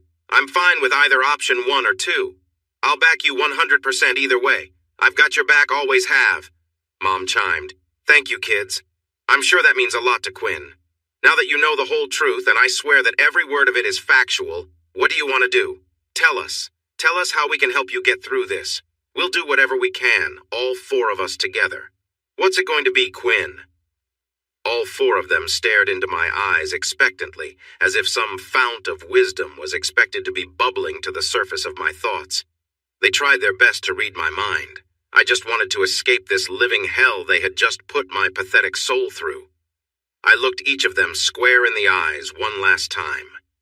I've been overwhelmed with information overload today. There's no way I can make an informed decision right now. I need time to think about everything I've been told today. I did as you asked. I listened to every word you had to say without raising my voice. You gave me your word that I would be released after hearing it all. I am asking you to honor your word to me now and let me go. But can't you say something, give us a clue? Anything at all about which way you may be leaning? I've told Tamara that you may put our family back together again. Can I please tell her that her daddy might make everything better soon? We love you, Quinn. If you divorce me, it will cost me $1 million because Tamara isn't 18 yet. Take us back, Quinn. I'll split that million with you. Think about it. $500,000 to spend any way you like, begged Faye. After all of the revelations that had just been disclosed, if a nuclear bomb had been dropped 100 yards away from me, I'd have been less surprised. I have no answers to give until I think about everything. Give me at least a week or two to sort things out. Please, either kill me or release me, I stated emphatically. They suddenly realized their predicament. They'd hoped to receive an immediate answer, but had agreed to release me once I listened to their presentation. Dad finally nodded to Brandon, who removed his pocket knife and sliced the duct tape, freeing my appendages. I rose from the chair, rubbed my wrists a few moments, and left Faye with this parting shot. That's all this is about, isn't it, Faye? Money. $3 million? I guess that makes you one of the highest paid whores in the country, doesn't it? You and Shithead may have bought Tamara. You can't buy me. There isn't enough money in the world. I walked away without another word. As I left the quartet of stunned traitors in my old bedroom, I thought I glimpsed someone quickly exiting the house ahead of me. I briskly walked straight to my car and left without speaking to anyone else at the gathering. Monday, I received a firm offer from Halverson Freight located 3 states away in Kentucky, and accepted their terms, accommodating my start date on the following Monday. They emailed me all the necessary forms and paperwork to fill out online. I was all set. Kendra, my realtor, had found a buyer who was willing to accept everything as is concerning the house. A cash price that was acceptable to me was agreed upon. The closing took place on Thursday afternoon at 1 o'clock. I was given 1 week from the closing date to clear out. I wouldn't need it past Friday and provided the new investor with a set of keys. All money that I had on hand, as well as funds from the sale of the house, were deposited into a national online bank. Tamara was 14 and a half. She would turn 18 in 3.5 years, 42 months. My child support requirements were $400, 0 per month, $400, 0 times 42 months comes to $16,800, 0. I wrote a check for the full amount and dropped it off at my attorney's office. I also signed some other papers while I was there in anticipation of their need. I would not be around to address any further legal matters. I took Friday off as a vacation day. I rented a small utility trailer, took Tamara's boxed belongings over to my attorney's office, and dropped them off. He said he had a pickup truck he could use to deliver them when it suited his schedule. He would also drop off my child support check at the same time, one day next week. I had him tally his bill. I paid him a handsome tip for doing such a great job for me. If everything went according to plan, they would be dropping Tamara off at my residence at 6 p.m. that evening. Only then would it be revealed that I was gone. I did not feel any sense of obligation to tell any of them goodbye or where I was going. I had one last stop to make before heading out of town. I drove straight to my grandpa's farm. Grandpa wasn't there. Maria, his cook and live-in housekeeper, said he'd gone into town for a meeting.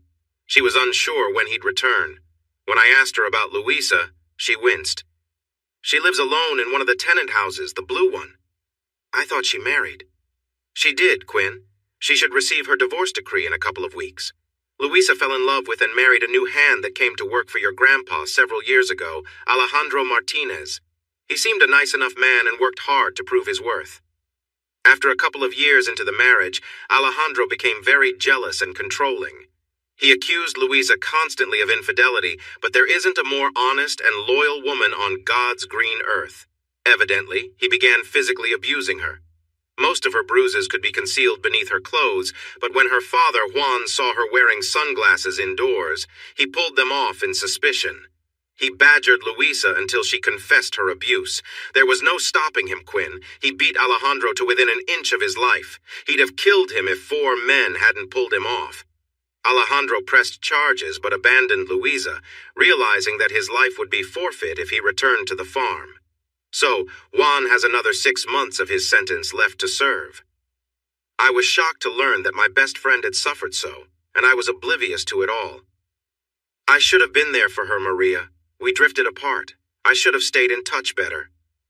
There's nothing you could have done besides marrying her that would have spared her, Quinn. It's not your fault. That bastard Alejandro knows not to ever show his face around here again.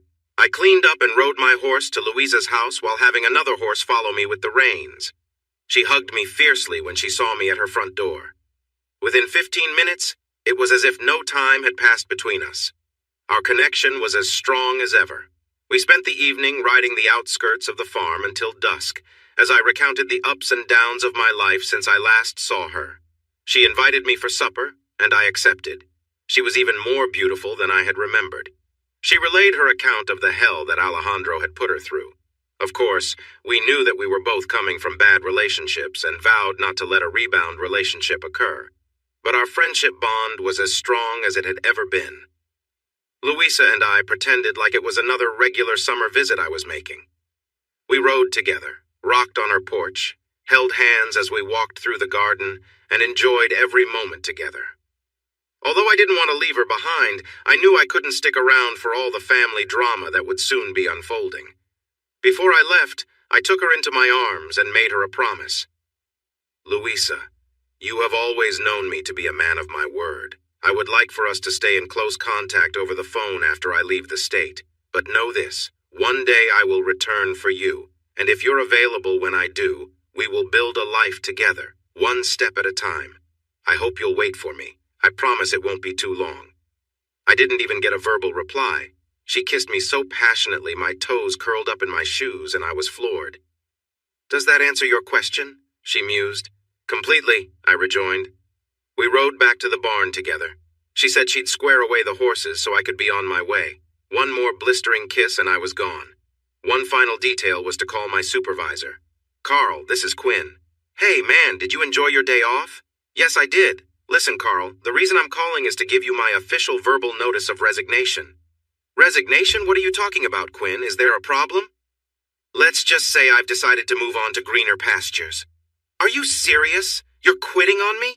Do Brandon and your dad know about this? They haven't said a word about it to me? Carl, I figured you could check in with them on my behalf if you feel it necessary. It's been a pleasure working with you, man. Take good care of that family of yours. You don't know how fortunate you are to have such a great family. Gotta run now. Bye. I ended the call and turned my phone off. As I was heading upstate, making my way to Kentucky, Brandon and Faye drove Tamara to my house for my bi-monthly weekend visitation. As Tamara exited the car and was walking toward the house, she noticed that, uncharacteristically, I wasn't coming out to greet her as I normally did. They decided to wait and make sure she was safely inside the house. After repeated knocking, Tamara shrugged her shoulders at them. Faye and Brandon walked up to the door and knocked loudly. Receiving no response, Brandon decided to try the door. To his surprise, it was unlocked. The three of them walked in while calling my name out loud. It became immediately apparent that the house had been vacated. They checked every room. Even Tamara's room was empty, and her belongings were not there either. There was a handwritten note pinned to a wall with a set of keys hanging off it. To the new owner, here is an extra set of keys. All of the utilities have been turned off and are no longer in my name. Thank you for working with me on such a fast turnaround, Quinn Davenport. What's going on, Mom? Asked a concerned Tamara. Where's Daddy? Did he sell our house? Where is he now? I don't understand. I'll call him. She dials the number. It says his number is disconnected or no longer in service. The three of them stood there in shock and disbelief. This isn't what was supposed to happen. When I reported to work at Halverson Freight on Monday morning, they had my truck ready for pickup. It was a fairly new model with barely 6 months of road service. I would be making coast-to-coast long-distance runs, and they didn't want to have to deal with breakdowns that might interfere with guaranteed delivery times. They usually partner new recruits with a seasoned veteran for a week or two, but they were short-handed. A very gorgeous, very married secretary explained all of the procedures I would need to employ to stay in proper contact for pickups and drop-offs, as well as how to process my mileage to get paid. It was a large sleeper cab, so I was set. I would have to fit it with a dorm-size refrigerator, microwave, and TV to customize it to suit my needs. My first destination was Idaho. The comprehensive truck-stop-friendly GPS guided my way. For the next 3 months, I settled nicely into my new routine. I was required to maintain meticulous records documenting hours on the road and downtimes. They were sticklers about those details. There were several truck stops where I made friends with other truckers and especially the waitresses. I always tried to be circumspect with them.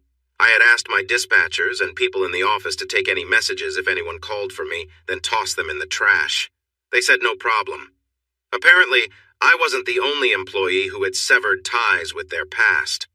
I dropped off my load at a location in California. It was the end of a long day for me, so I headed to a nearby diner for a sit-down meal, rather than a TV dinner. My food had just been delivered, and I was enjoying my first bites when in walked 2 unexpected individuals. There's no way this could be a coincidence, on the other side of the country from my ex-dad and ex-brother's residences. Dressed in suits, they both sat down in the booth across from me. I was hungry and was appreciating this good meal, so I ignored them.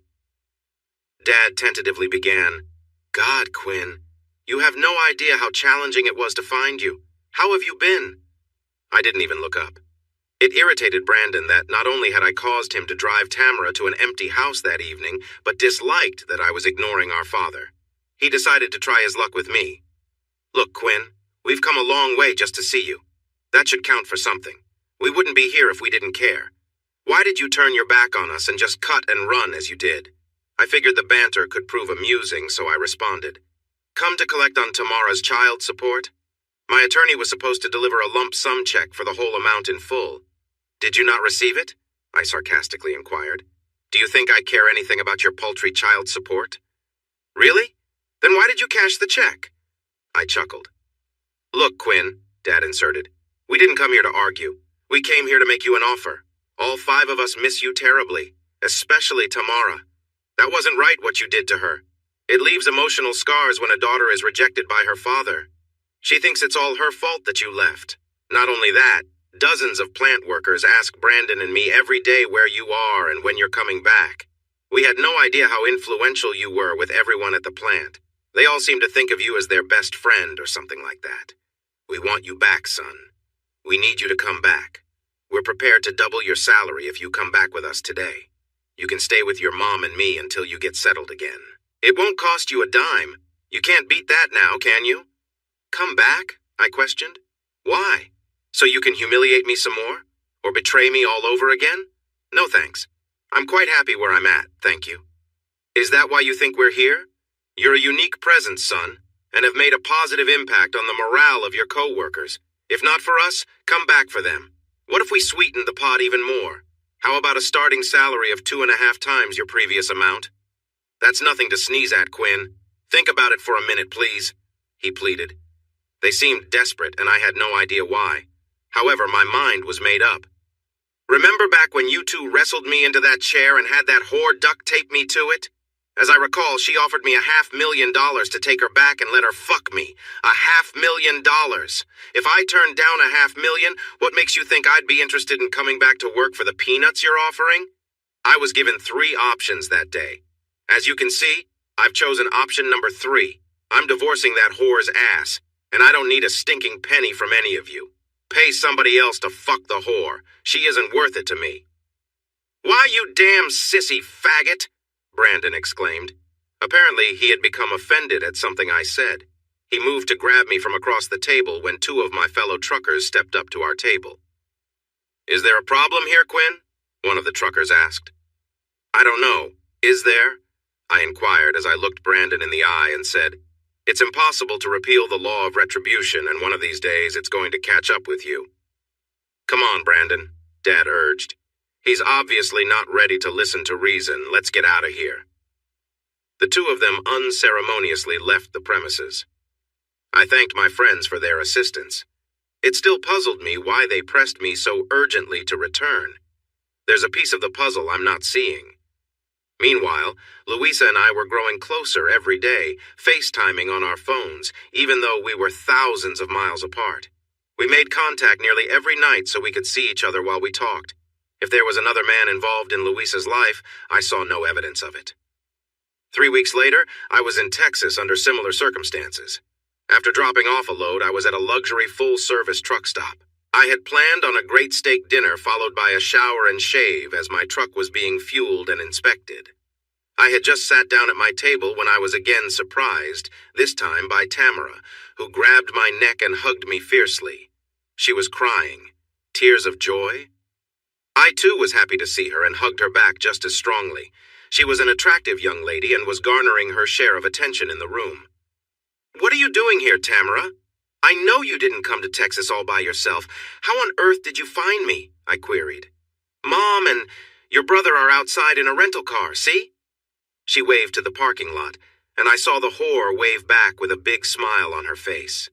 I chose not to reciprocate. "Your dad hired a PI like last time to track you down. You're on the move so much it's hard to find you since you don't stay in any one place for very long." "I see. They were wise not to come inside and let you come in alone to meet me. Honey, I'm thrilled to see you as always, but why are you here? Surely they didn't go to all this trouble just to arrange for you to visit me for a few minutes. There's got to be more to it. What gives, sweetheart?" "You're right, Daddy. But first I need to know why you sold our house and moved away. You have no idea how hurt I was to learn the hard way that you had abruptly left. Do you hate me that much, Daddy, to leave without saying a word?" She teared up. "I'll try to answer your question the best I know how, sweetheart. I could never hate you. I love you now and always will. Nothing will ever change that. I think you're old enough to understand adult matters at your age. Your mother and my brother have been lovers behind my back for our entire marriage. When I caught them having sex in our bed, I learned that not only had your mother been cheating on me the entire time, that's when I discovered that you were not my biological daughter. Their betrayal was nearly unbearable. But I fought tooth and nail for you to have joint custody. You were the only bright spot in my life. When the judge ruled I could have temporary visitation with you every other weekend, I was thrilled. At last I'd get to see my daughter again. But every single time you came over to visit, you begged me to give up our precious little time so you could go and have fun with your friends. When you called me Uncle Quinn, it nearly killed me. When I found out they were buying your love with money I didn't have, I realized I had lost you. I could never compete with what they could provide. I left so you wouldn't have to feel bad about ignoring me for them." Tamara was crying after hearing the painful truth. "But they insisted that I call you Uncle Quinn and to treat you indifferently. Mom said that if I did that enough times, it would force you to let us come back home as a family. That's what I really wanted. They both swore it would work, Daddy. They swore. They lied to you, sweetheart. They lied to me, and they lied to you. Both of them betrayed me, and now they've betrayed you. Can't you see that? Daddy, the story they told me is similar to yours, but different in a big way. They told me that you knew all along that they were lovers. They said you even watched them sometimes. They also said that because you were sterile, you asked your brother to get Mom pregnant with me for you so it would all be in the family. Mom said you had a bad day at work and took it all out on them and blew everything up. Then you kicked Mom out over it and was divorcing her, and she doesn't know why. I don't know who to believe, Daddy. I love you, and I love my real dad, too. He's been super nice to me ever since you kicked us out. I kicked your mother out because of her betrayal. I never kicked you out. They took you from me and kept you away from me as much as possible. Everything they told you about me is a big lie, honey. Not a word of it is true. You have to decide for yourself what is true. I'll still love you no matter what. Daddy, can I ask you a big, big favor? Sure, honey, what is it? Will you come back where you belong and be my daddy again? They told me to make sure you understood that you would be paid 5 times what you used to make. 5 times, Daddy. Will you? Please. You can move in with me and Mom, and the 4 of us will be one big happy family, she exclaimed. They told me to tell you that you're the bestest daddy in the whole wide world, and that no one could ever take your place, ever. They told you to tell me that, huh? Yes, Daddy. They also told me that I can call you Daddy again if I want to. So now I have 2 daddies, Daddy Quinn and Daddy Brandon. I see. I said downtrodden. Honey, let me ask you a question. I need an honest answer, okay? Of course, Daddy. I always tell the truth. Good girl. Before I left, I gave my attorney a document that would allow Brandon to adopt you as his legal daughter.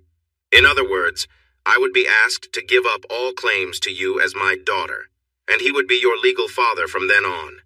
The only stipulation was that my attorney was to make 100% certain that the only way that would ever happen is if you convinced him that you genuinely wanted to be adopted by Brandon, even though you clearly understood that it meant giving me up forever as your father.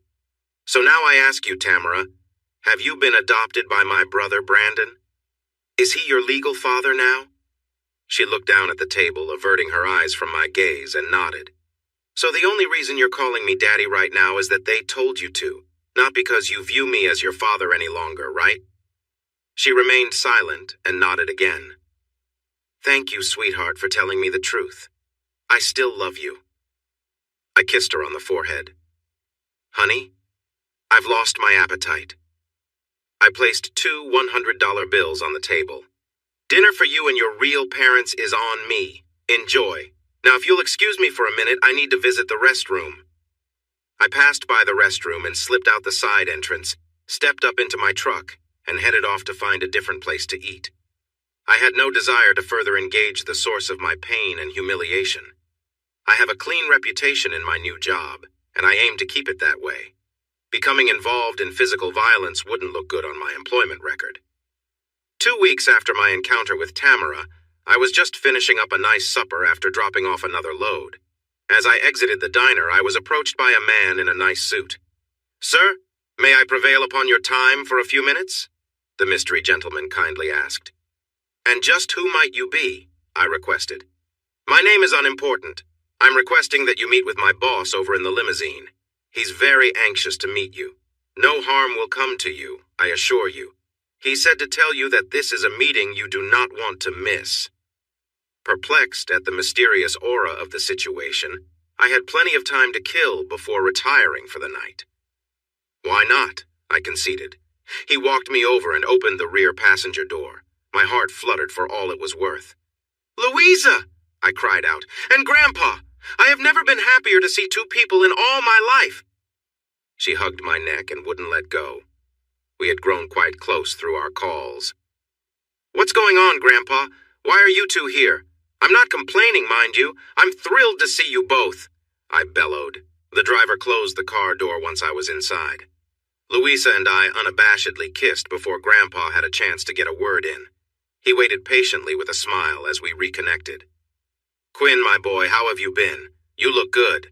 Perhaps this break away from all the drama back home has been good for you. Louisa finally climbed out of my lap and eagerly held my hand in hers as she sat next to me. I'm fine, Grandpa. I've got a good rhythm going with my job, and I'm making decent money, much more than I was getting paid at the paint factory. I'm sure you are, my boy. That's part of what I've come to talk to you about. How did you find me? Did you use the same PI that Dad did to track me down? PI? No need for that.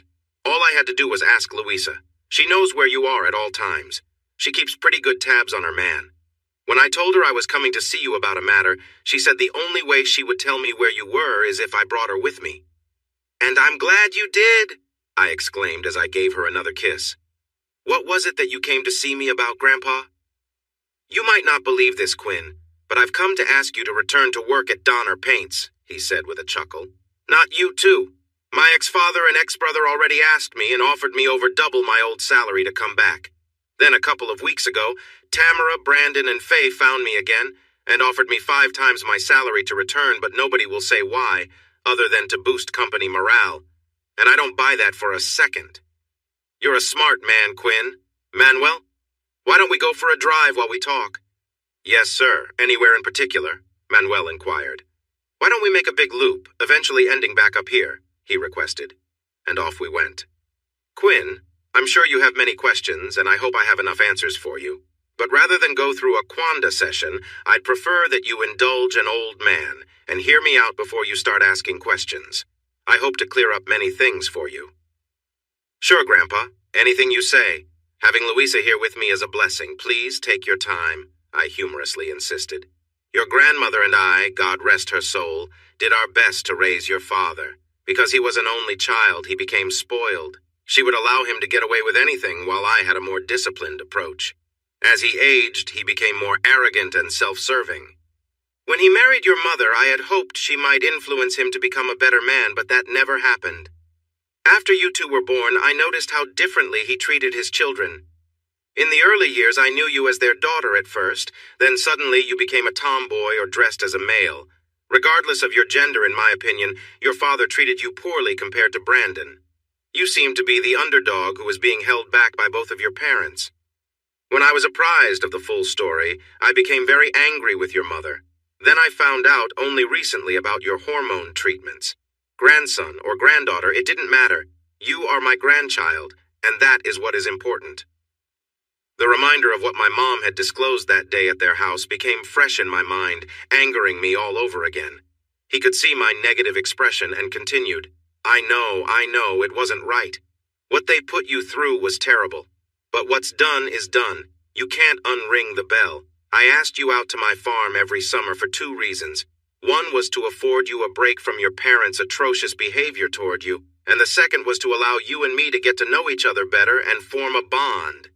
I realize you may not have appreciated the farm at times, but it gave me a chance to see what kind of a young man you were, and if your parents had already ruined you as they did your brother. Brandon is nothing more than a cookie-cutter image of your father, even more arrogant if possible. But you, my dear boy, you were always special. I was the first one to tell you that you have a heart as big as the sky. The farm workers loved you. Juan enjoyed you taking charge when you were there because you were fair and treated others how you wanted to be treated. All great leadership qualities, Quinn. Louisa and I listened intently to his every word. When I heard through the grapevine that you wanted to work at Donner Paints, I was thrilled. You persisted in the face of your family's resistance.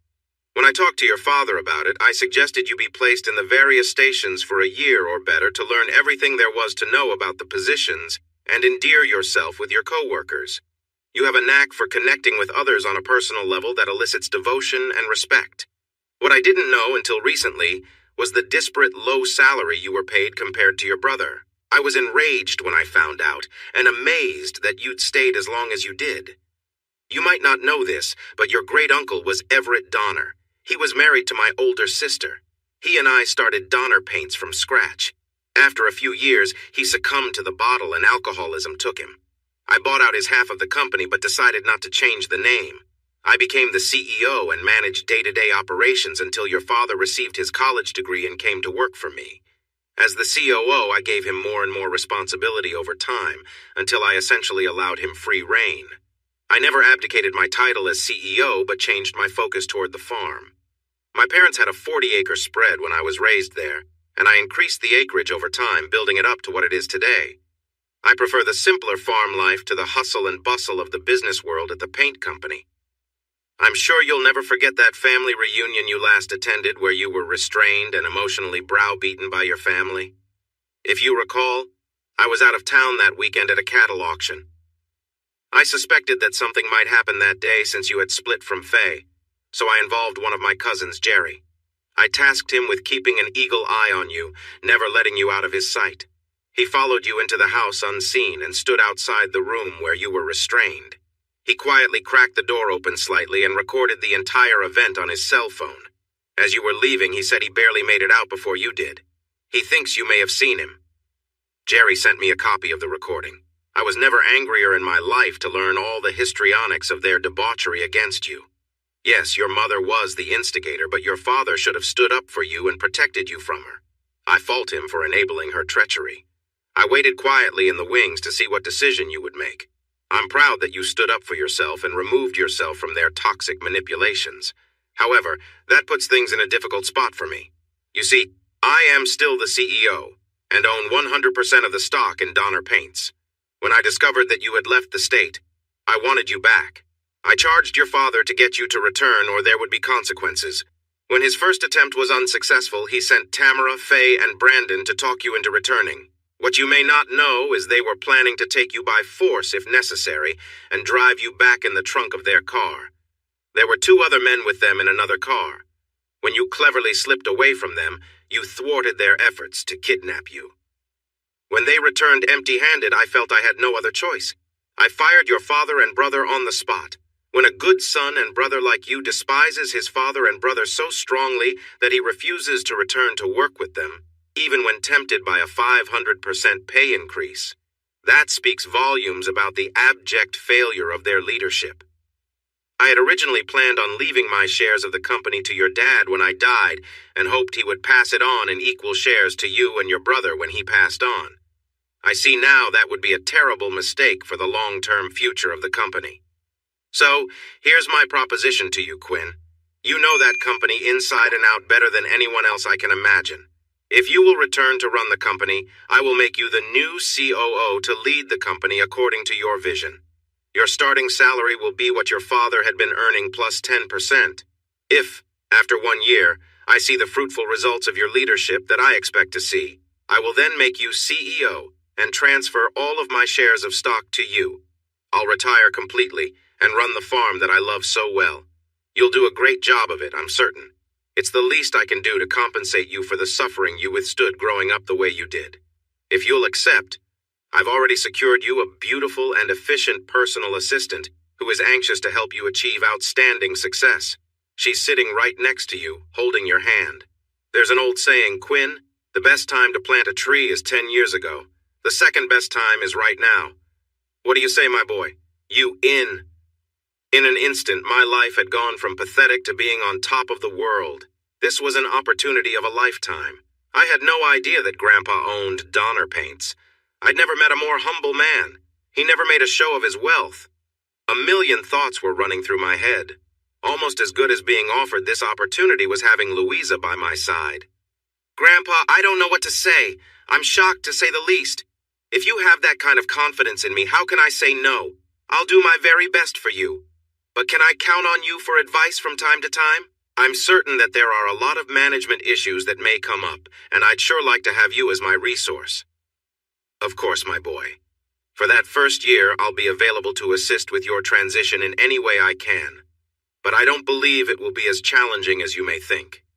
I've talked to most of the lower department managers, and they have nothing but the highest praise about you whenever your name is mentioned.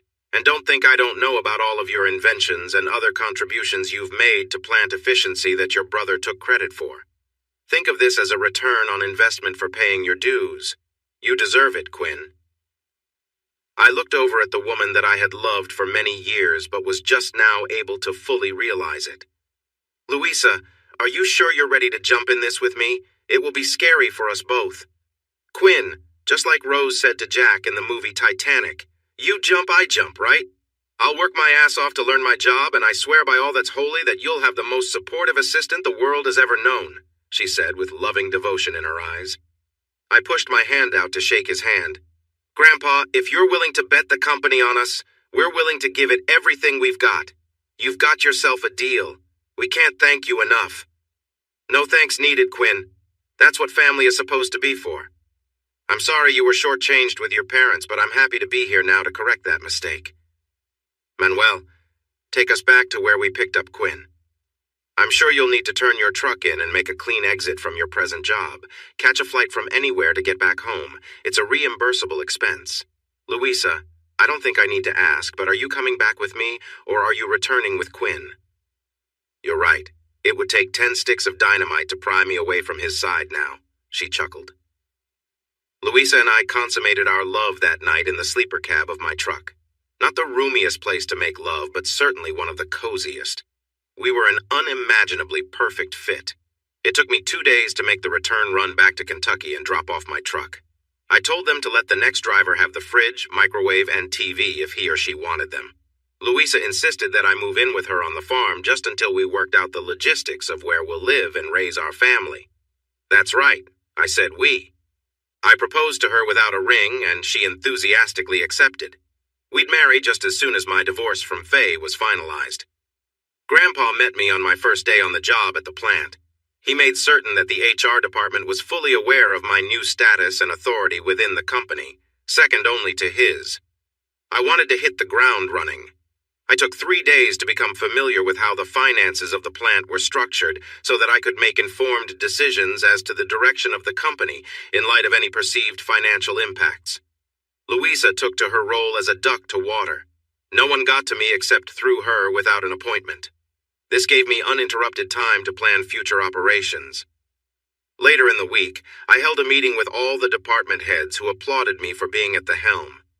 I then learned that they all considered my father and Brandon arrogant bullies who cared little for anything or anyone but themselves.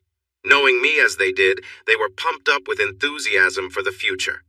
I laid out some general guidelines for efficiency goals and asked for input from all of the workers as to how we might improve in any areas. They were stunned at this request and happy to implement it. I made it clear to them all that my door was always open to them, but to please make an appointment with Louisa first or otherwise risk her wrath. They all laughed but knew I was serious at the same time. Once company logistics had been dealt with, I turned my attention to other matters. Dad, Mom, Faye, and Brandon all had desperately tried to talk with me, but Louisa managed to keep them all at bay. No one was given my private cell phone number without my approval. Grandpa had provided me a copy of the recording Jerry made at my intervention. I listened to it several times and tried to think of ways to act upon my thoughts of reprisal. Since my family members were clamoring to meet with me so desperately, I decided to go ahead and meet, to let all the air out of their balloons. I asked Louisa to make reservations at a Cracker Barrel restaurant. It was a public place where foul language or raised voices wouldn't be tolerated. We had reservations for Sunday at noon. The place was packed with families and many children. The 7 of us were seated at a round table. With Louisa at my side, I was ready for anything. After our orders were placed, Mom, again being the leader of the pack, began, "It's wonderful to see you, Quinn. You brought your secretary to meet your family for lunch?" "No, I brought my fiancé with me to lunch. We're to be married once my divorce is finalized. Louisa, this is my family. Family, this is Louisa Hernandez, soon to be Davenport." Well, you move fast. It's a shame that you couldn't see your way to work things out with your wife, but I can see that you've moved on. Congratulations, you two, Faye said insincerely as she appeared stunned by my announcement. Mom and Brandon looked annoyed by Faye's remark, but ignored it. Dad took it upon himself to address the elephant in the room. "Quinn, I want to personally congratulate you on your new position at Donner Paints. I'm sure you'll be fine, though you're seriously unqualified for the role. Unfortunately, your new job as COO has come at my expense. As far as I know, you have yet to fill the position of Chief Administrative Officer. I'd like to offer my services to you in that capacity. I can help you avoid the many pitfalls I'm sure you will encounter over time. Of course, I'd expect the top pay that the position can provide, but I'm sure you'll agree that I offer more value than the job would cost the company." Brandon squirmed in his seat. Dad was talking about taking over his elder son's position. Evidently, they'd discussed and agreed upon strategy as a group before this meeting. "I appreciate your generous offer, but I haven't decided yet if I am even going to fill that position. The plant seems to be operating just fine without it, and eliminating it would be a cost-saving measure to the company," I flatly stated. Yes, every new manager wants to feel as if they're making a significant positive impact on the company's bottom line, and you're no different in that regard. I, of all people, understand that tactic all too well. However, let's not forget that you've gone from a floor worker to a truck driver to the COO of a large manufacturer. Just one innocent mistake that you make could cost the company significantly. That's why you need someone like me, who has decades of experience at the helm to help guide you along the way. Plus, I think you owe me after the underhanded way you talked your grandfather into giving me the boot and letting you take over. You must admit, that's just not right, Quinn. Think about it, Dad politely demanded. I hear what you're saying, Dad, but I fail to see how I owe you anything on a professional working level. I didn't talk Grandpa into anything. I had left the state and was on the other side of the country running away from all of you with no plans to return. Grandpa is the one who found me and persuaded me to return. He then informed me that he had instructed you to pay Brandon and me the same annual wages, yet compared to him, I was grossly underpaid the entire time I was employed while you were COO. But that's different, Quinn. Surely you have to concur that a 4-year degree in business administration from GWU warrants a much greater salary than a 2-year mechanical certificate from a local community college, he reasoned. Under normal circumstances, I'd agree with you, sir. But these were not normal circumstances, were they? For one thing, I desperately wanted to attend GWU as well, but you and Mom shot me down. I now know that it was because Mom wanted me to stick around as her daughter, but that's an excuse, not a reason. Secondly, Grandpa told me you were to pay us both the same wages regardless. I've got him on speed dial if you need to be reminded of what he said to you. Damn it, Quinn! I lost my job! My whole career has gone up in flames because of you. I've had several interviews, but no one will give me a second look. It seems a good reference has not been given when they contact HR about me. I instructed HR to pass on an assessment of your performance based upon comments from the managers who worked under you. I had nothing to do with a single comment they made. Quinn, son, please. I took out a second and third mortgage on our house and property to bankroll home improvements and phase arrangement with us on your behalf. We're falling short of our financial obligations. We won't be able to honor our commitment to Faye if you don't help me. Your grandfather has informed me that if you're able to successfully run the company for a year, he will transfer ownership of his stock directly to you. Brandon and I will be locked out in the cold from our rightful inheritance. I was counting on my birthright to bankroll our future. Without your help, we'll lose the house, and Faye won't get the $2 million she's already been promised. You're destroying all of our lives in one fell swoop, Quinn.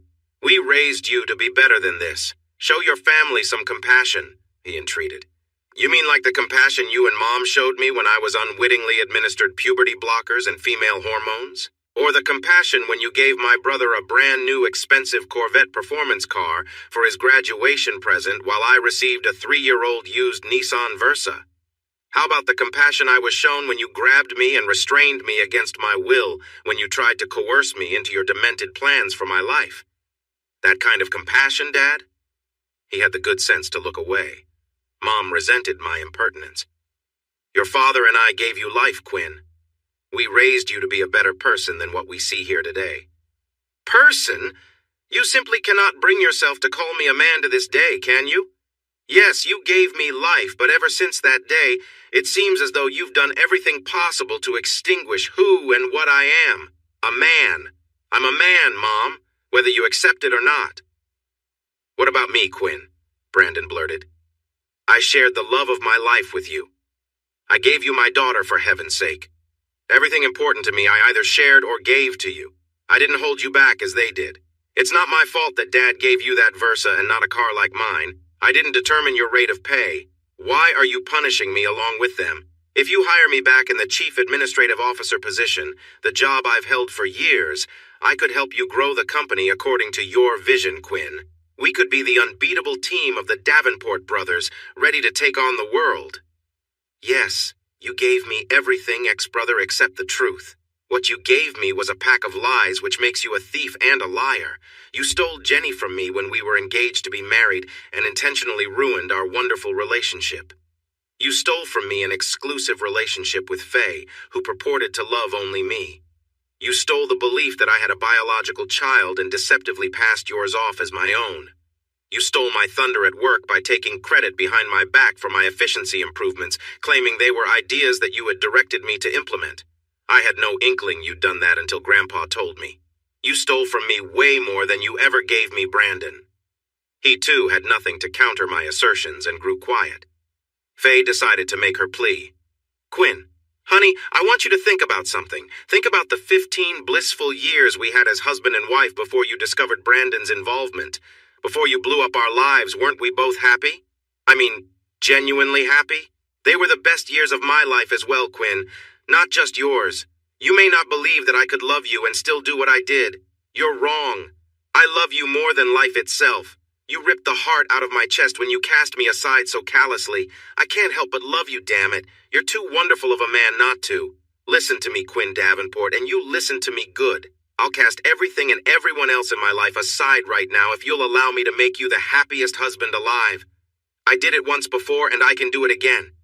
It will be just you, me, and Tamara, only the three of us like it was before. I'll disown Brandon and your parents forever if you'll let me be your everything again. Please, Quinn, please, she sobbed uncontrollably. Louisa was squeezing my hand so hard I thought she would break my fingers. I could tell that she was about to explode. I patted her hand reassuringly. She relaxed, realizing that I was not being swayed by Faye's impassioned plea. What fascinated me was Brandon.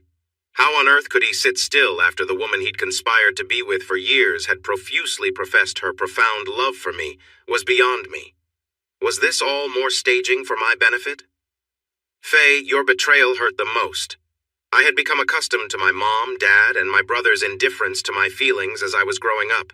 I had learned to compartmentalize their behavior and inoculate myself against it, but you were the one person from whom I should have not needed protection. You made solemn vows to me before God and a host of witnesses, vows that you never intended to keep, vows that were never kept for a single day. I've got to hand it to you. You were one of the best call girls money could buy. Yes, I was happy because I mistakenly placed my trust and faith in you and in our marriage. You didn't simply fracture my trust in you, Faye. You annihilated it. It can never be restored. Since you have lied to my face ever since the day I met you, I will never believe another word you say. Talking to me is a waste of your breath. As if on cue, a tearful Faye reluctantly nudged Tamara with her elbow and nodded at her to address me next. Daddy, I'm so sorry I pushed you away when you and Mom separated. I'm ashamed of myself for acting like a spoiled brat. I was wrong. I love you, and I never wanted anything to come between us. You're the best daddy in the whole world, and I really mean that. Our families are struggling right now trying to make ends meet. I don't want to be a burden on anyone, so I was wondering, would you please take me back and let me come live with you and be your daughter again? I promise I won't be any trouble. You'll hardly even know I'm there. I looked at my former daughter who had clearly been coached. The four villains must either be more desperate than I had previously believed to sacrificially offer her to me this way, or they were scheming to plant a spy in my camp. That was unmistakably the case, and it angered me that they were coaching her on how to manipulate me. I'm sure you mean well, Tamara, but your real parents would be devastated if you were to ever leave them. As you know, I've introduced Louisa here as my bride Tobe. When we get married, we will be working on having a family of real children, just like you are to your mom and dad. I'm sure your real parents would never part with their real daughter. You're right where you belong. I could never live with myself separating you from them. I love you too much to ever let that happen. The group of five looked at me with contempt. The only one crying honest tears was Faye. She was an enigma to me. Could she genuinely still love me in some incomprehensible way? The situation in which they all found themselves was of their own making. Grandpa had fired my dad and my brother, his flesh and blood son and grandson. He'd have never done so unless he knew it was the right thing to do.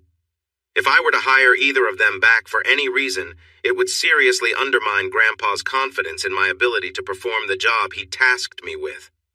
A niggling thought planted a seed in the back of my mind. We finished our meal in silence. I'm certain I would have been yelled at by them under different circumstances, but decorum spared me. After finishing our meal, I stood and took Louisa's hand in mine. Believe it or not, I'm glad we've all had this chance to air our grievances. Now that we all know where we stand, Louisa and I will take our leave. Since you're all here at my invitation, I'll take care of the check. Please take your time. Louisa, shall we? We paid the check and left them there with their thoughts. Now that we all had the chance to openly express ourselves, hopefully their future urgency to communicate with me will abate.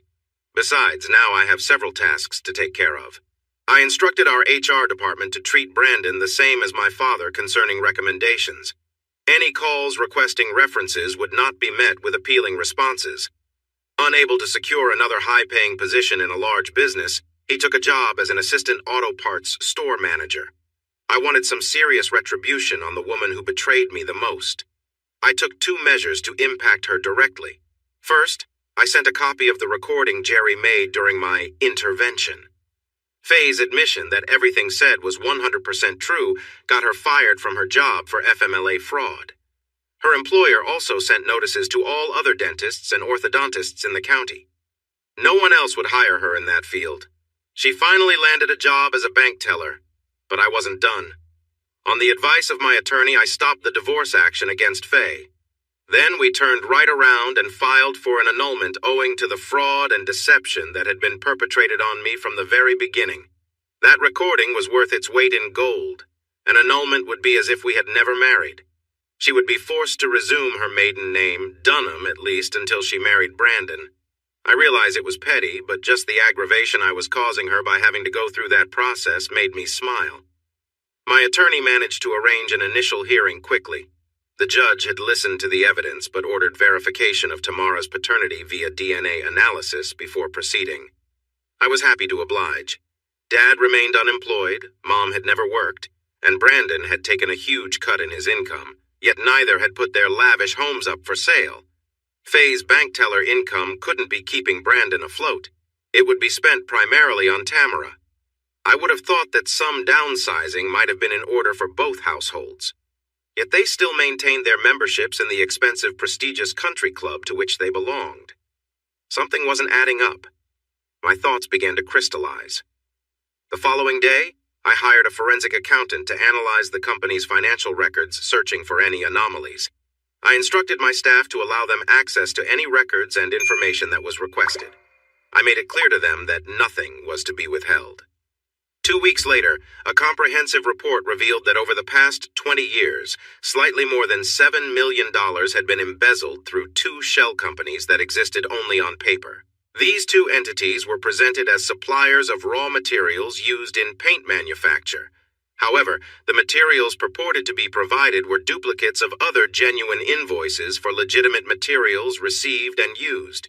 Each one of the falsified bills of lading delineating the non-existent materials was signed by the same man, the head of our receiving department, Fred Rice. Fred was nearing retirement. I had always liked him and would never have suspected his involvement in anything underhanded. A thorough analysis exposed the fact that one of the shell companies was overseen by Brandon Andrew Davenport and the other by Brandon Andrew Davenport, Jr. My brother had been involved in the embezzling scheme even while he was still in high school. Dad had to be the mastermind to set everything up. Suddenly, Brandon's expensive Corvette graduation gift now made perfect sense. The falsified invoices averaged just under $30,000, $0 per month, totaling nearly $350,000, $0 per year. It was a systematic siphon that was always supported by legitimate purchase orders.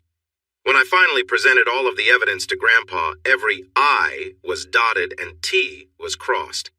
I didn't want him to think I was trumping up charges for petty retribution of any kind. He told me that he had suspected that something shady was going on with the financial numbers right under his nose at the plant, but never suspected his son and grandson as the culprits. The forensic accountant laid out an impressive, easy-to-follow path for laymen to understand and explained it once again to the police department financial crimes detectives. Fred was brought in for questioning and booked after his confession. He'd been paid $2,000 per month for his part, clearing $480,000. 0 over the 20-year time frame.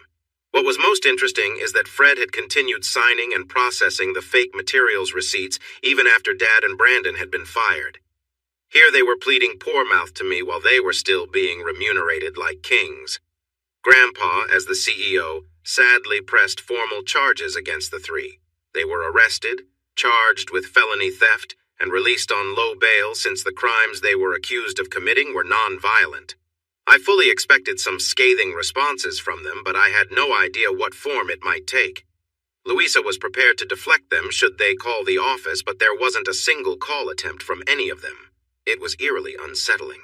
My attorney indicated that DNA results confirmed that I was not Tamara's biological father. The final annulment hearing had been docketed to take place in 3 weeks. I urgently wanted to be legally free of Faye. Louisa had taken a day off to spend visiting Juan, her father. The temp who took her place for the day was unfamiliar with my circumstances and put a call through to me from Tamara. Not wanting to air dirty laundry in front of the temp, I said nothing to her but decided to treat it as a formal call. "This is Quinn Davenport." "Hi, Tamara. How are you?" I said in an upbeat voice. Sniffling, she replied, "I didn't know who else to call. A boy I know from school brought me out here to the quarry. He was getting too fresh, so I slapped him hard to discourage him. He got angry and left me out here all alone. Mom would kill me if she knew I came out here with a boy by myself. I just need a safe ride back home. You're the only one I trust to not tell on me. Would you come out here and get me? Please? Even though I knew she was not mine biologically, she still could tug at my heartstrings. What high schooler doesn't get in a fix now and then that they don't want their parents finding out about? I sympathized with her plight and was proud of her for standing up for herself. Sure, Tamara, I'll be there as soon as I can. Give me about 25 minutes. Meanwhile, if any other kids show up before I get there, just stay out of sight in the woods until I arrive. Thanks for coming to my rescue. You're the best. I'll be waiting, she advised. I informed the temp that I would be out running an errand for a while, and for her to take messages until I returned. There is a swinging gate at the quarry about 50 yards from the parking lot where most teenagers park to make out. The parking lot itself is about 50 yards from the edge of the quarry, which is a steep drop-off to the bottom, 140 feet below. Huge boulders lined the bottom. Many rock climbers would scale the ledge to the bottom for practice in honing their skills. The chain to the gate had been cut as usual as the unwanted visitors ignored the many posted no trespassing signs. I didn't see any other vehicles present, which was as expected. I called out to Tamara and was blindsided by the response. She isn't here, Brandon said as he moved out from behind a tree. That's right, Quinn, Faye concurred as she revealed her presence as well. What? I exclaimed. If that's the case, then why are you two here? What's going on? Tamara was never here, Quinn. She made that call from school as we asked her to do. Faye and I just want to have a little talk with you and Grandpa to clear up some things and hopefully set a few things right again, Brandon said placidly. Look, all we want to do is talk, okay? Grandpa doesn't know the truth about what's going on. We want a chance to explain our side of the story. That's all this is, all right? Well, if you want to talk to him, why didn't you call him instead of dragging me out here? Grandpa isn't taking our calls because he believes we're on opposite sides thanks to you. But he'll take your call. That's why you're here. We want you to call him and ask him to come here to meet you so we can talk to you both. After we've said what we need to say, we'll leave you alone. Fair enough, Brandon said convincingly. I don't like being used like this. If you want to explain something to Grandpa, why not just send him a letter? That should work just as well. I explained. A letter is not the same as in person, and you know it. Besides, we'd never know if he would just throw it away without reading it, Brandon surmised. Look, I'm not going to get in the middle of anything between you and Grandpa. You need to work that out on your own without me. I want nothing to do with this. I'm leaving. Not so fast, Brandon advised as he pulled out a handgun from behind his back. Listen, Quinn, I don't want to hurt anyone. I just want to talk to Grandpa, okay? Here, read this to him when you call him. Make it sound convincing, okay? After I've said my piece, you'll both be free to go. I swear, he expounded. I took the note from him and reviewed it. Be convincing if you know what's good for you, Brandon urged as he aimed the gun right at my head. I took my cell phone out of my pocket and dialed Grandpa's number. Hi, Grandpa, it's Quinn. Look, I'm in a bit of a bind at the moment and wonder if you'd mind giving me a hand. Brandon was listening to my side of the conversation for accuracy to the prepared script. What happened is, I'm out at the old quarry and the car is stuck. I can't get it out. Louisa is here with me and we got stuck in some mud. Can you bring your old pickup out here right quick with your chain and give us a pull? Great. See you in about 15 minutes, I confirmed before ending the call. An angry Brandon lambasted me. You were supposed to say Tamara. Why did you change it to Louisa? He raged. Think about it, Brandon. If Tamara had been here, he would have wondered why she didn't call you. He may have been suspicious as to why I would have been here with her anyway. It makes much more sense that Louisa and I would have come here together, right? I suppose so, he reluctantly agreed. Good thing for you that I happen to know that Louisa is visiting her father in jail. That'll keep her out of the way until all of this is over. And how would you know that? I inquired. Let's just say that there are a few people at the plant still loyal to Dad and me. I have inside information, he boasted. I see, I said, puzzling about who it could be. Faye turned my car around in the parking lot, giving the appearance that I was trying to leave, but the car was stuck. She left the driver's side door open and walked toward me. All right, Quinn. I don't want you trying to go heroic on me when Grandpa gets here. Faye is going to tie-wrap your wrists together. Get them good and snug, honey. He held the gun on me as she tightly bound my hands with the large cable tie. Now walk over to your car and get in the front seat. She has your keys, so you aren't going anywhere. I did as he commanded and slid behind the wheel. Now get his ankles, baby, nice and tight, Brandon ordered. Faye complied, securing my ankles together with another huge cable tie. Then she shut the car door, walked around, and slid into the passenger seat beside me. Now we wait, Brandon mused aloud. True to his word, Grandpa soon appeared in his old truck and pulled into the parking lot, seeing two people in my car. He pulled up beside me, immediately noticing Faye in the seat beside me. As he was about to speak, Brandon sneaked up and put his gun to Grandpa's head. Don't make me do it, old man. I don't want anybody to get hurt. I just want to have a chat with you and Quinn at the same time. Cooperate with me and we'll get this over with soon. Okay? Grandpa silently nodded his understanding. Okay, Faye. Secure Grandpa the same way you did Quinn. She did as instructed and took the truck keys. All right, get Quinn to hop over here and get in the truck beside Grandpa. Given no other option, I submitted to his request. After the truck door was closed and we were both restrained and seated. All right, honey. I don't want to hear any of their back talk while I'm saying my piece. Tape their mouths shut.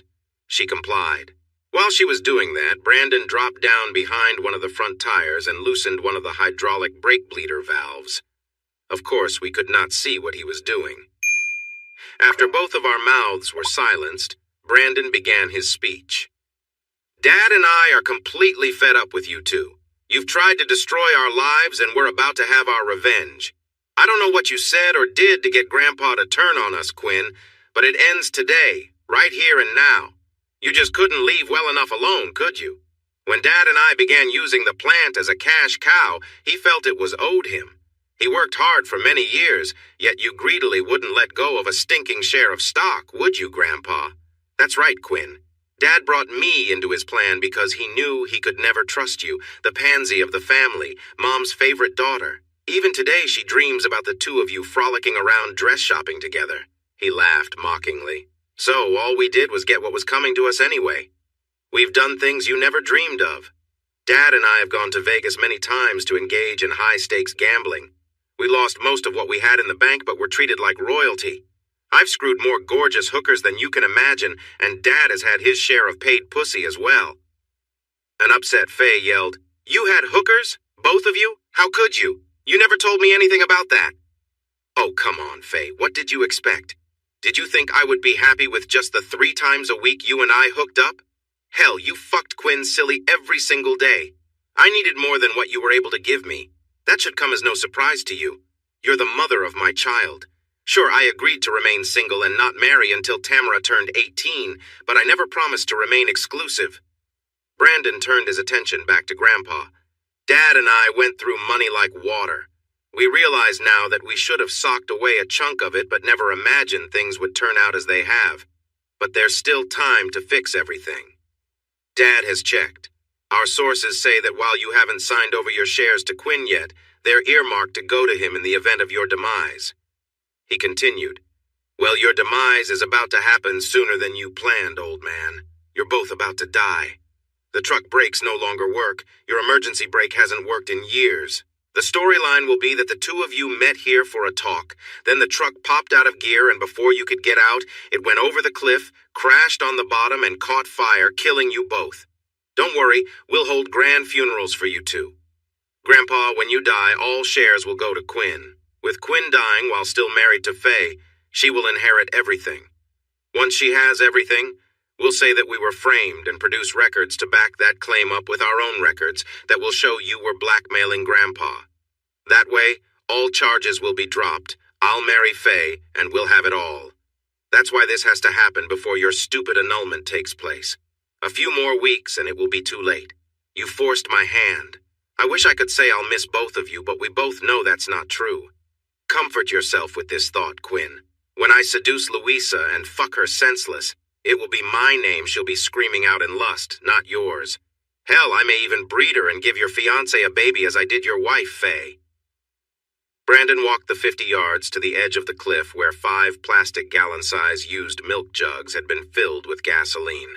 He grabbed them one by one and tossed them over the edge to the bottom of the quarry. Each jug burst open upon impact, bathing the boulders below in splashed gasoline. He then lit a wadded piece of paper with a match and tossed it over the side. A thunderously loud whoosh could be heard as the gasoline ignited and caught fire, reaching upward with hungry flames. Brandon sneered as he signed our death warrants. The truck will slowly roll off the edge into the pit of fire I just set for you. With no seatbelts fastened, if you're lucky, you'll die on impact. By the time they find your charred remains and the burned-out truck, Faye and I will be picnicking and hiking with Dad and Mom at the state park. We took some pictures with them there last week. After we join them today, we'll take some more with them. Our alibi is secure. We're not even here. Tamara is the only one who doesn't have a clue what's really happening here today. We'll tell her it was a tragic accident. I can be very convincing. Grandpa and I struggled desperately against our bonds, but were unable to free ourselves. Brandon and Faye each had a large cloth that they doused with chloroform. Simultaneously, they placed the chloroform-laden cloths over our noses. We held our breath as long as we could, but soon succumbed to the anesthetic effects. Grandpa fruitlessly blew the truck horn for a few seconds before passing out. Then everything went black for us both. The miraculous revelations I'm about to share are a reconstruction of events that were told to me by various sources and points of view. When I had called my grandpa earlier at gunpoint, I knew that Luisa was visiting her father, of course, but not at the prison.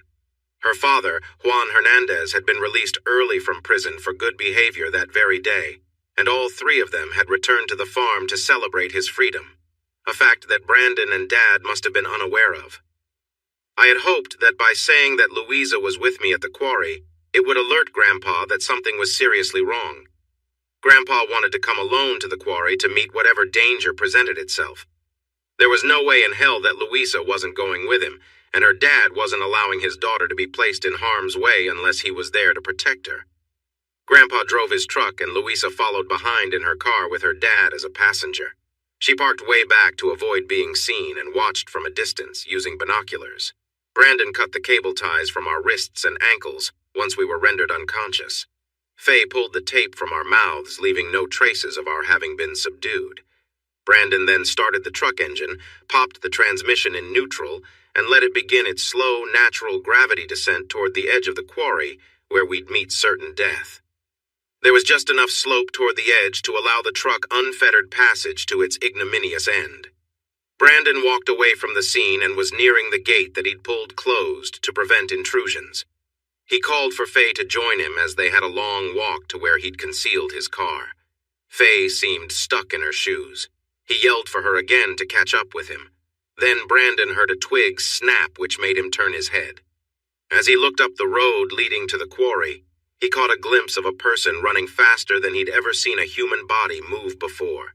Jet black hair billowed behind her so forcefully that it appeared to be struggling to remain attached to her head. Her feet barely touched the ground as her toes launched her forward like a missile. He'd never seen anything like it in his life. In mere moments before he even had a chance to react, the blur had barely touched the top of the 4-foot-high barrier with her fingers, moving past him and leaping over it as if it wasn't there. Faye had not yet seen the approaching form. She muttered, "No, it's not right. It's just not right.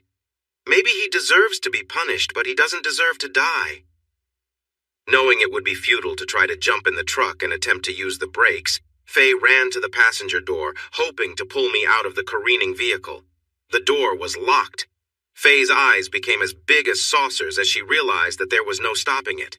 Then she made a decision that I'll never understand to my dying day. Faye selflessly ran in front of the truck, pushing with all of her might to stop it, but there was too much momentum, and she was soon overcome. As her final attempt to undo what she'd helped Brandon set in motion failed, she offered the last thing she could to slow the truck down, her body. Faye threw her body underneath the truck and it jumped up as both sets of tires struck her and ran over her horizontal form. She had nothing left to give, nothing. The speedster had nearly made it to the truck when Brandon realized who it was and what she was trying to do. He grabbed his handgun and aimed it at the flying form, steadying his grip so he could pull the trigger and stop her. Before his finger could squeeze the trigger, the gun was ripped from his hand, brutally breaking 2 of his fingers in the process. Then, an extremely angry man's fist was the last thing Brandon saw before being knocked out cold with one extremely powerful punch. Louisa opened the driver's door and with extreme exertion shoved my lifeless grandpa over into me, making room for her in the front seat. She frantically pressed the brake pedal, which immediately went all the way to the floor, offering no resistance whatsoever. Now, in a major panic, Louisa yelled, "Quinn, if you can hear me, if you go, I go. We go together. I will not leave you." She'd known about the inoperative emergency brake on Grandpa's truck for years. When she was younger, she'd tried to use it many times before to no avail. Louisa mustered all of her strength and energy, unlocking every molecule of adrenaline that her body could produce. She shoved both of her feet in unison down on that emergency brake pedal and pushed. It was later said that the most ungodly groan ever heard escaped her as she gave her all to stop that truck. The front wheels slipped over the edge and dropped. What did Louisa do? Did she flee the truck? Hell no. She pressed and groaned even louder as incredible pain tore through her legs. Her muscles begged for her to allow them to collapse, but she would not permit it. Then, miraculously, the truck came to a stop. Afterward, when a mechanic checked the truck in the shop, he said that the solid steel beam emergency brake arm had been bent nearly 45 degrees. The pedal was all the way to the floor. He said he didn't have the strength to straighten it out nor bend it any further, even when using a pipe for leverage. Those emergency brake arms were manufactured much heavier duty in the old days. He had no explanation to offer as to how the hell Louisa did it. Faye, bless her heart, she was a mess. She spent 3.5 months in the hospital. When the truck wheels had run over her body, it slowed the truck down just enough to where Louisa had barely enough time to stop it before going over. But it took its toll on Faye. Her back was broken, and she would never walk again. She would recover but be wheelchair-bound for the rest of her life. When the ambulance and deputies arrived at the scene on the day of our attempted murder, Grandpa and I were treated at the scene and taken to the hospital for observation overnight. The uncertainty about the dosage of chloroform we had received concerned the doctors. We were released the following day. The sheriff's deputies were able to locate the bottle of chloroform used to subdue us, and the small box-end wrench that was used to compromise Grandpa's hydraulic brakes was found in Brandon's pocket with only his fingerprints on it. The gun he'd used to threaten us with was registered to Dad. Brandon's car had been located 1/4 mile away. The 4 adults were formally charged with attempted murder, conspiracy to commit murder, kidnapping, and drugging with intent to commit bodily harm. Faye testified against the other 3, and with her plea agreement along with my adamant recommendation, had all charges against her dropped. Many people say they'd lay down their life for someone they love, but precious few would actually follow through and do it. I'd had 2 women do just that at the same time.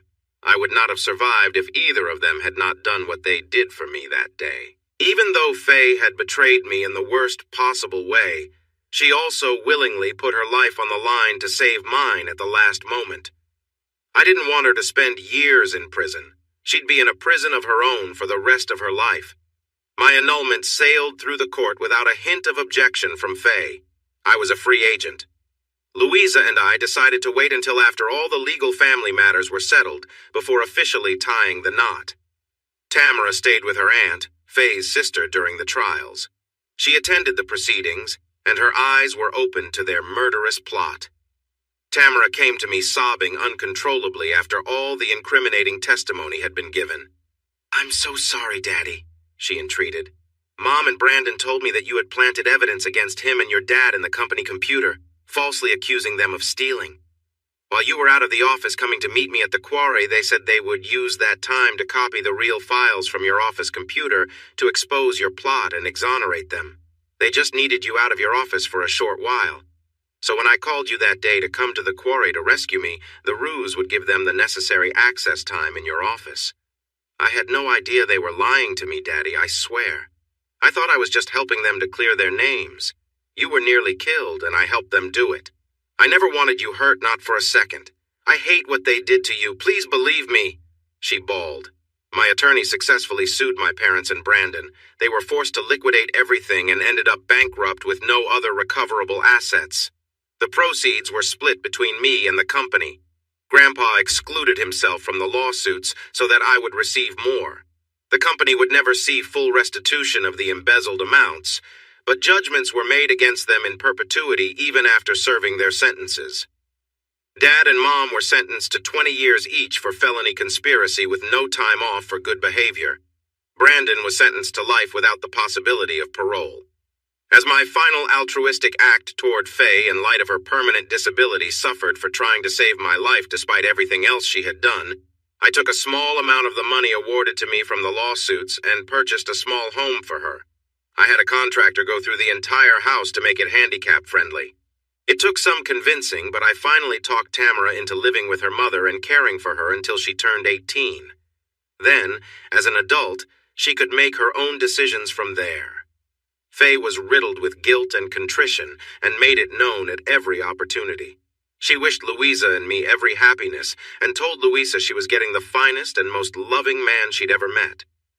Juan had been welcomed back at Grandpa's farm with open arms, assuming his former position running the farm.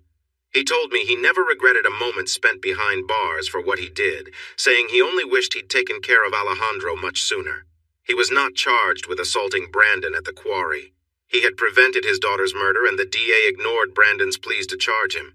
Juan said his greatest regret in life was coming between Louisa and me all those years ago. If he'd simply let our hearts lead us to the rightful conclusion, a great deal of pain and anguish might have been avoided. Louisa nor I ever blamed him for anything other than being a protective father. 3 months after the sentencing hearings, Louisa and I tied the knot in a grand ceremony on the grounds of Grandpa's farm. It was a glorious setting. Grandpa had arranged for more flowers than Louisa or I had ever seen in one place. His wedding present was to transfer the stock early with a 20 grand bonus to pay for our honeymoon in Hawaii. We spent 2 magnificent weeks in Maui with day trips to the other islands. It was an experience neither of us could have ever imagined. We located a very nice 4-bedroom upscale home halfway between the plant and Grandpa's farm. We spent quite a bit of time in both places. Louisa and I were blissfully happy. She never had any fear that I would turn on her as Alejandro had done, and Juan called me his son from that day on. Call it luck, call it a miracle blessing from God, call it kismet, or call it a twist of fate. After 17 months of marriage, Louisa gave birth to a healthy baby boy. There was no doubt who the father was. He was my spitting image. We decided against naming him after me. Grandpa's surname is William. Juan's middle name is Martinez. We named him William Martin Davenport after 2 honorable men who we both admired, respected, and loved. Hey everyone! Thanks for watching. Don't forget to subscribe and turn on notifications so you won't miss any of the exciting stories we have coming up. What do you think about the characters in this story? Let us know in the comments. We'd love to hear from you.